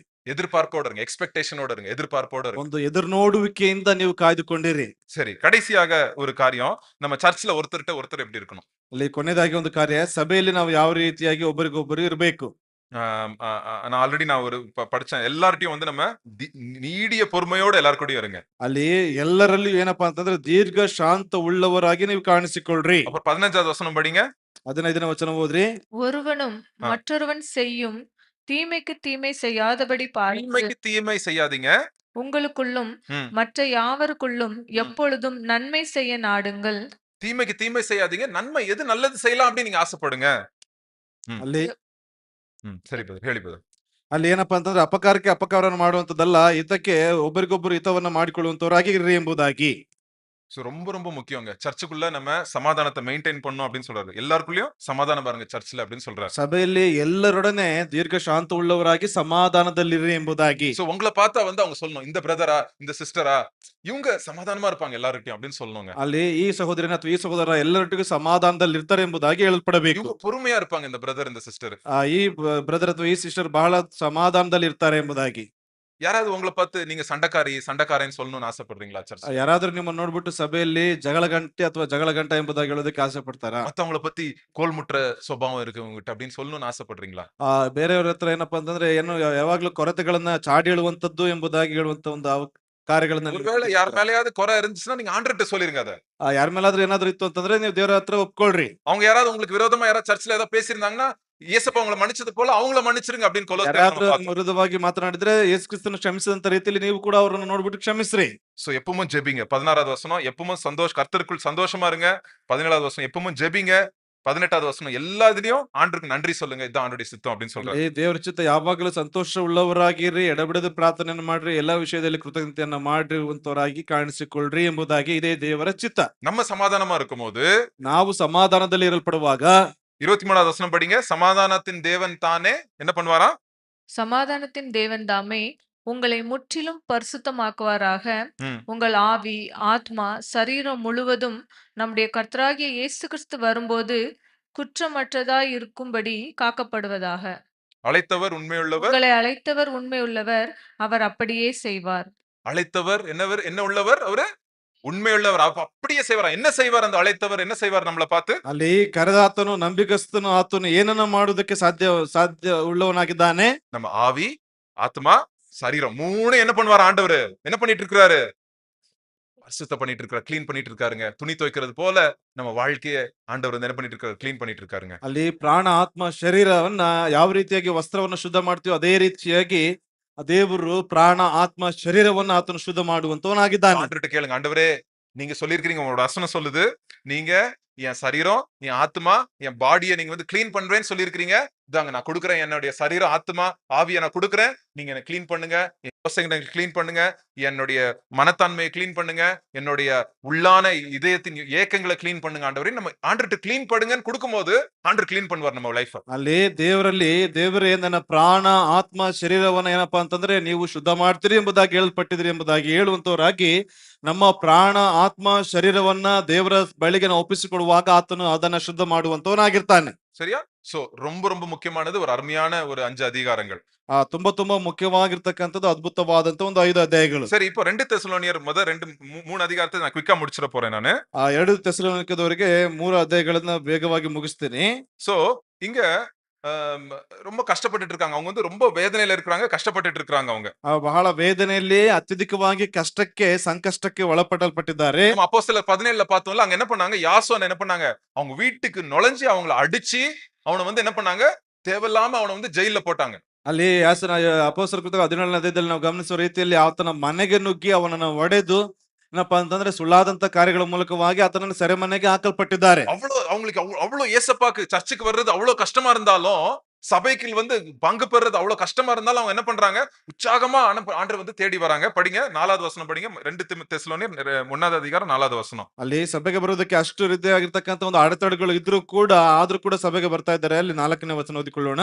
நீங்கள் சகிக்கிற சகல துன்பங்களிலும் உபத்திரவங்களிலும் பொறுமையையும் விசுவாசத்தையும் காண்பிக்கிறது நிமித்தம் உங்களை குறித்து நாங்கள் தேவனுடைய சபைகளில் மேன்மை பாராட்டுகிறோம். பாருங்க, அவரை பத்தி பெருமையா சொல்லிக்கிறாங்களாம். அவங்களுடைய விசுவாசம், அவங்களுடைய பொறுமை, எவ்வளவு கஷ்டம் வந்தாலும் ஆண்டருக்காக சகிச்சுட்டு அவங்க வந்து முன்னாடி போறாங்களாங்க. ಅಲ್ಲಿ ಎಷ್ಟೇ ಕಷ್ಟಗಳು ಎಷ್ಟೇ ಸಂಕಟ ಹಿಂಸೆಗಳು ಬಂದ್ರು ಕೂಡ ಎಲ್ಲವನ್ನ ತಹಿಸಿಕೊಂಡು ತಾಳ್ಮೆಯಿಂದ ಅವರು ಮುಂದೆ ಸರಿಸಿಕೊಂಡು ಹೋಗ್ತಾ ಇದ್ದಾರೆ ಎಂಬುದಾಗಿ. சோ ரொம்ப ரொம்ப முக்கியங்க. 2வது அதிகாரம் நம்ம பார்ப்போம். ತುಂಬಾ ಮುಖ್ಯವಾಗಿರ್ತಕ್ಕಂಥದ್ದು 2ನೇ ಅಧ್ಯಾಯದಲ್ಲಿ ಗಮನಿಸಿಕೊಳ್ಳೋಣ. இப்போ ரொம்ப எல்லாருக்கும் ஒரு இது அந்தி கிறிஸ்து பத்தி பேசுறாரு. ಅನೇಕರು ಏನಪ್ಪಾ ಅಂತಂದ್ರೆ ಅಂತ್ಯ ಕ್ರೈಸ್ತನ ಕುರಿತಾಗಿ ಮಾತನಾಡ್ತಾರೆ. கிறிஸ்த விரோதி ಅಂತ ಬರುತ್ತೆ. ಕ್ರಿಸ್ತ ವಿರೋಧಿ. சோ அந்தி கிறிஸ்துனா எப்படி இருப்பான், அது வந்து என்னது அப்படின்றத குறித்து நம்ம பார்க்க போறோங்க. ಅಲ್ಲಿ ಕ್ರಿಸ್ತ ವಿರೋಧಿ ಅಥವಾ ಅಂತ್ಯ ಕ್ರೈಸ್ತ ಯಾವ ರೀತಿಯಾಗಿ ಕಾಣಿಸಿಕೊಳ್ತಾನೆ ಎಂಬುದರ ಕುರಿತಾಗಿ ನಾವು ನೋಡೋಣ. சரியா? 3வது அதிகாரம் 3வது வசனம் படிங்க. 2வது அதிகாரம் 3வது வசனம். 2ನೇ ಅಧ್ಯಾಯದ 3ನೇ ವಚನ, 3-4 படிங்க. 3-4ನೇ ವಚನ. எவ்விதத்தினாலும் ம். ஒருவனும் உங்களை மோசம் போக்காதபடிக்கு எச்சரிக்கையாயிருங்கள். ஏனெனில் விசுவாச துரோகம் முந்தி நேரிட்டு கேட்டின் மகனாகிய பாவ மனுஷன் வெளிப்பட்டால் ஒழிய அந்த நாள் வராது. அவன் எதிர்த்து நிற்கிறவனாயும் தேவன் தேவன் என்னப்படுவது எதுவோ ஆராதிக்கப்படுவது எதுவோ அவை எல்லாவற்றிற்கும் மேலாக தன்னை உயர்த்துகிறவனாயும் தேவனுடைய ஆலயத்தில் தேவன் போல் உட்கார்ந்து தன்னைத்தானே தேவனென்று காண்பிக்கிறவனாயும் இருப்பான். பாருங்க எப்படி வஞ்சிக்கிறான் பாருங்க. அந்த ஒரு மனுஷன், அந்தி கிறிஸ்துன்றது ஒரு மனுஷன், அவன் வருவானா தேவ விரோதி. என்ன என்ன அப்படிதானே போட்டிருக்கு? என்ன விரோதி? இல்ல கன்னடல கிறிஸ்து விரோதி. என்னது தமிழ்ல என்ன போட்டிருக்கு? பாவ மனுஷன். பாவ மனுஷன், lawlessness, the man of lawlessness. பாவ மனுஷன் அப்படின்னா அந்தி கிறிஸ்து. அவன் வந்து என்ன பண்ணுவானா, அவனே உயர்த்தி ஆண்டவருடைய சர்ச்சில் வந்து நாதான் கடவுள், என்ன நீங்க ஆராதிங்க அப்படின்னு வந்து சொல்வானாங்க. ಅಲ್ಲಿ ಸಭೆಯಲ್ಲಿ ನಾನೇ ದೇವರು ಎಂಬುದಾಗಿ ನನ್ನನ್ನು ನೀವು ಆರಾಧನೆ ಮಾಡ್ರಿ ಎಂಬುದಾಗಿ ಆ ರೀತಿಯಾಗಿರ್ತಕ್ಕಂಥ ಕ್ರೈಸ್ತ ವಿರೋಧಿ ಆತನು ಬರಲ್ಪಡ್ತಾನೆ. இந்த ஆவி இன்னும் வரல, அந்த மனுஷன் இன்னும் வரல. நம்ம தெரிஞ்ச வரைக்கும் இது வரைக்கும் அவன் இன்னும் வரல. இனிமேதான் வரப்போறான். நம்ம எச்சரிக்கையா இருக்கணும். ಇಲ್ಲಿವರೆಗೂ ಆ ಒಂದು ವ್ಯಕ್ತಿ ಬರ್ಲಿಲ್ಲ. ಇನ್ನು ಮೇಲೆ ನಾವು ಎಚ್ಚರಿಕೆಯಿಂದ ಇರಬೇಕು. ஆனா அவனுடைய ஆவி, அந்த மர்மம் வந்து ஆல்ரெடி இருக்குதான். 7வது வசனம் படிங்க. ಆದ್ರೆ ಆತನ ಒಂದು ಮರ್ಮ ಈಗಾಗ್ಲೇ ಇದೆ. 7ನೇ ವಚನ. அக்கிரமத்தின் ரகசியம் இப்பொழுதே கிரியை செய்கிறது. இப்பவுமே கிரியை செய்து கொண்டிருக்குது. அக்கிரமத்தின் ரகசியம் ஆல்ரெடி கிரியை செய்து.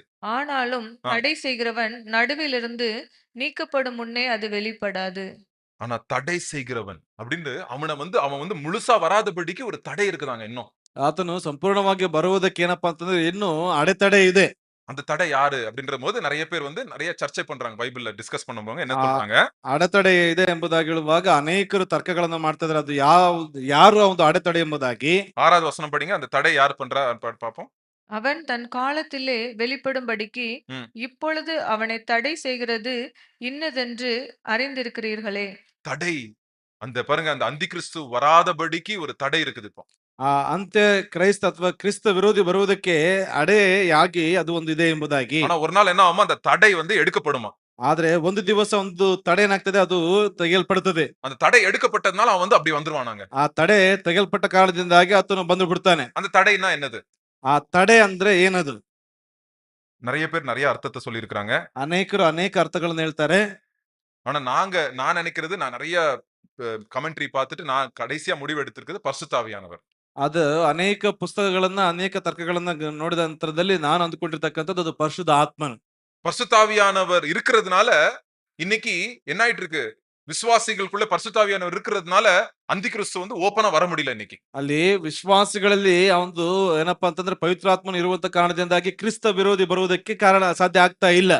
ஒரு சில கிராமங்கள்ல, சில ஊருங்கள்ல, அந்த ஊர்ல ஒரு கிறிஸ்டியன்ஸ் இருப்பாங்க, ஒரு கிறிஸ்தவ குடும்பம் இருக்கும்.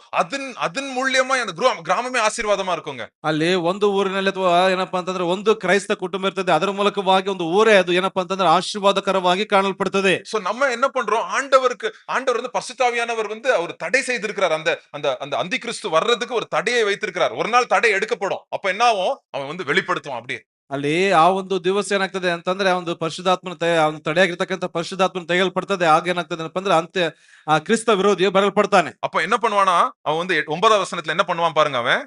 ಆ ಒಂದು ಬಂದ ನಂತರದಲ್ಲಿ ಅವನ್ ಏನ್ ಮಾಡ್ತಾನೆ ಅಂದ್ರೆ, அந்த அக்கிரமக்காரனுடைய வருகை சாத்தானுடைய செயலின்படி சகல வல்லமையோடும் அடையாளங்களோடும் பொய்யான அற்புதங்களோடும் கெட்டு போகிறவர்களுக்குள்ளே அநீதியினால் உண்டாகும் சகல வஞ்சகத்தோடும் இருக்கும்.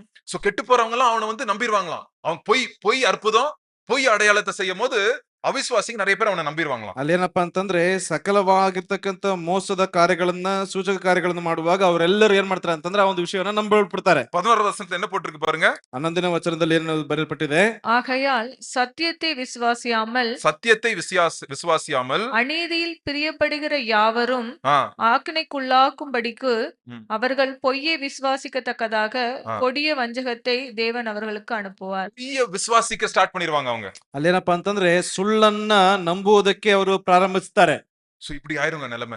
ಈ ರೀತಿಯಾಗಿ ಆಗೋಗ್ತದೆ ಪರಿಸ್ಥಿತಿ. இன்னைக்கு நம்ம இருக்கிறோம், ಇವತ್ತಿಗೆ ನಾವಿದ್ದೀವಿ. பரிசுத்தாவியானவர் நம்மளுக்குள்ள இருக்கிறாரு. ಪರಿಶುದ್ಧಾತ್ಮನು ನಮ್ಮೊಳಗಿದ್ದಾನೆ. ஒரு நாள் பரிசுத்தாவியானவர் எடுக்கப்படுவாரு. ಒಂದು ದಿವಸ ಪರಿಶುದ್ಧಾತ್ಮನು ತೆಗೆಯಲ್ಪಡ್ತಾನೆ. பிசாசின் செயல்கள் வந்து ಓಪನ್ நடக்க போகுது. ಅಲ್ಲಿ ಸೈತಾನನ ಕಾರ್ಯಗಳೇನಪ್ಪಾ ಅಂತಂದ್ರೆ ಸಾರ್ವಜನಿಕವಾಗಿ ನಡೆಯುವುದಕ್ಕಿದೆ. அந்த இடத்துல நிறைய பேர் வந்து அவனுடைய பொய் அடையாளங்கள், பொய் அற்புதங்களை நம்பிடுவாங்க. ಆ ಒಂದು ಸಂದರ್ಭದಲ್ಲಿ ಅನೇಕರು ಆತನ ಒಂದು ಸುಳ್ಳು ಕಾರ್ಯಗಳನ್ನ, ಸುಳ್ಳು ಸೂಚಕ ಕಾರ್ಯಗಳನ್ನ ನಂಬುವಂತವರಾಗಿರ್ತಾರೆ. கொஞ்ச நாள் அவன் வந்து ஆளுகை செய்யறதுக்கு ட்ரை பண்ணுவான். ಸ್ವಲ್ಪ ದಿವಸ ಆತನ ಆಳ್ವಿಕೆ ಮಾಡೋದಕ್ಕೆ ಪ್ರಯತ್ನ ಮಾಡ್ತಾನೆ. அப்போ என்ன நடக்கும்?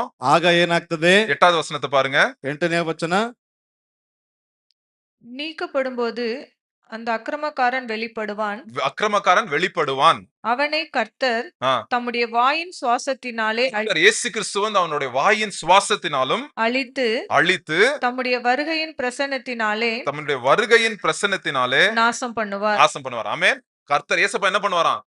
ஊதி என்ன பண்ணிடுவான் அவனை? ஒரே ஊதுதான். ஆண்டவர் வந்து ஊதுல அவன் வந்து நாசமாயிருவான். ಅಲ್ಲಿ ದೇವರು ಊದುವಂತ ಉಸಿರಿನಿಂದ ಆತನ ಏನಪ್ಪಾ ಅಂತಂದ್ರೆ ಆತನು ಕೊಂದು ಹಾಕಲ್ಪಡುವಂತವನಾಗಿರ್ತಾನೆ.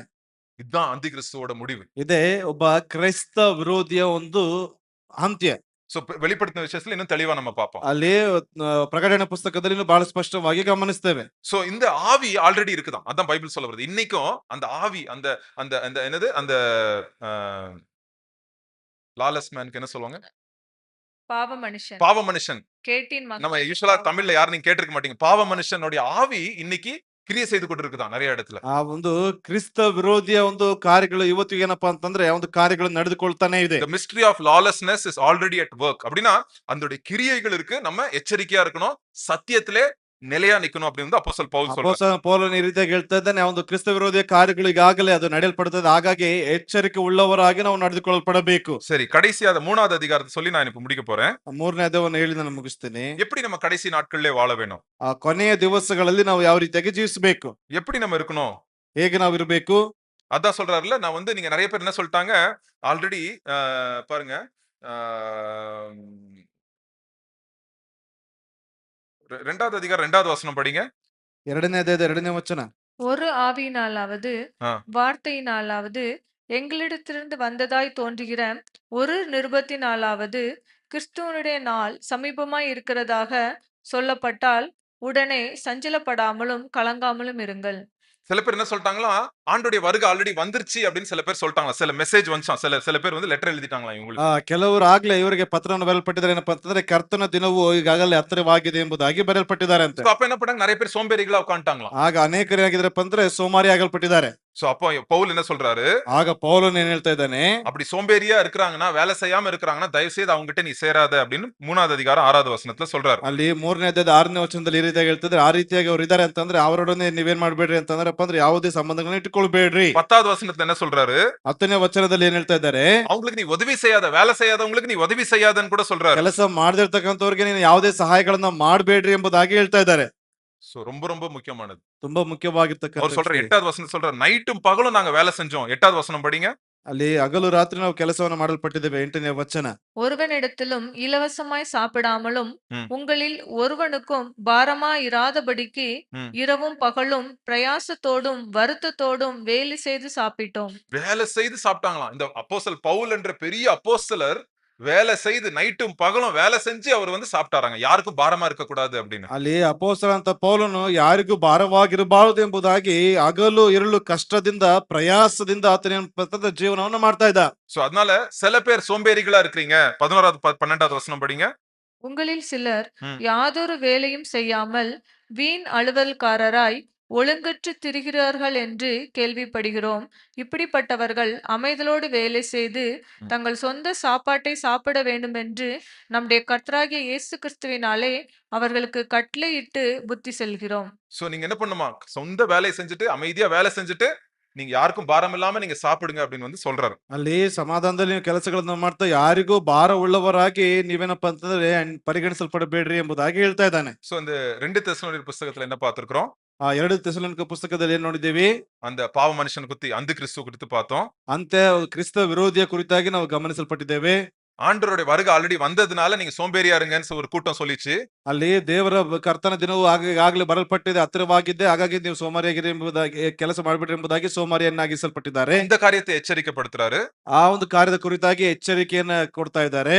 சோ எப்படி வந்து நம்ம வந்து முதல் தெசலோனிய புஸ்தகத்துல என்ன பார்த்தோம், எப்படி நம்ம ஒருத்தரை என்ன பண்றது, உற்சாகப்படுத்தி ஒருத்தரை தூக்கி விடுறது. அதான் சர்ச்சோட வேலைங்க. ಅಲ್ಲಿ ಸಭೆಯ ಕೆಲಸ ಏನೆಂಬುದಾಗಿ ನೋಡುವಾಗ ಒಬ್ಬರನ್ನೊಬ್ಬರು ಉತ್ತೇಜನ ಪಡಿಸುವಂತದ್ರಲ್ಲಿ, ಭಕ್ತಿವೃದ್ಧಿ ಮಾಡುವಂತದ್ರಲ್ಲಿ ಇರಬೇಕು ಎಂಬುದಾಗಿ. சோ நம்ம சர்ச்சுங்க எல்லாம் வந்து தெசலோனிக்க சபை போல இருக்கணும் அப்படின்றது நம்ம ஜெபிப்போம்.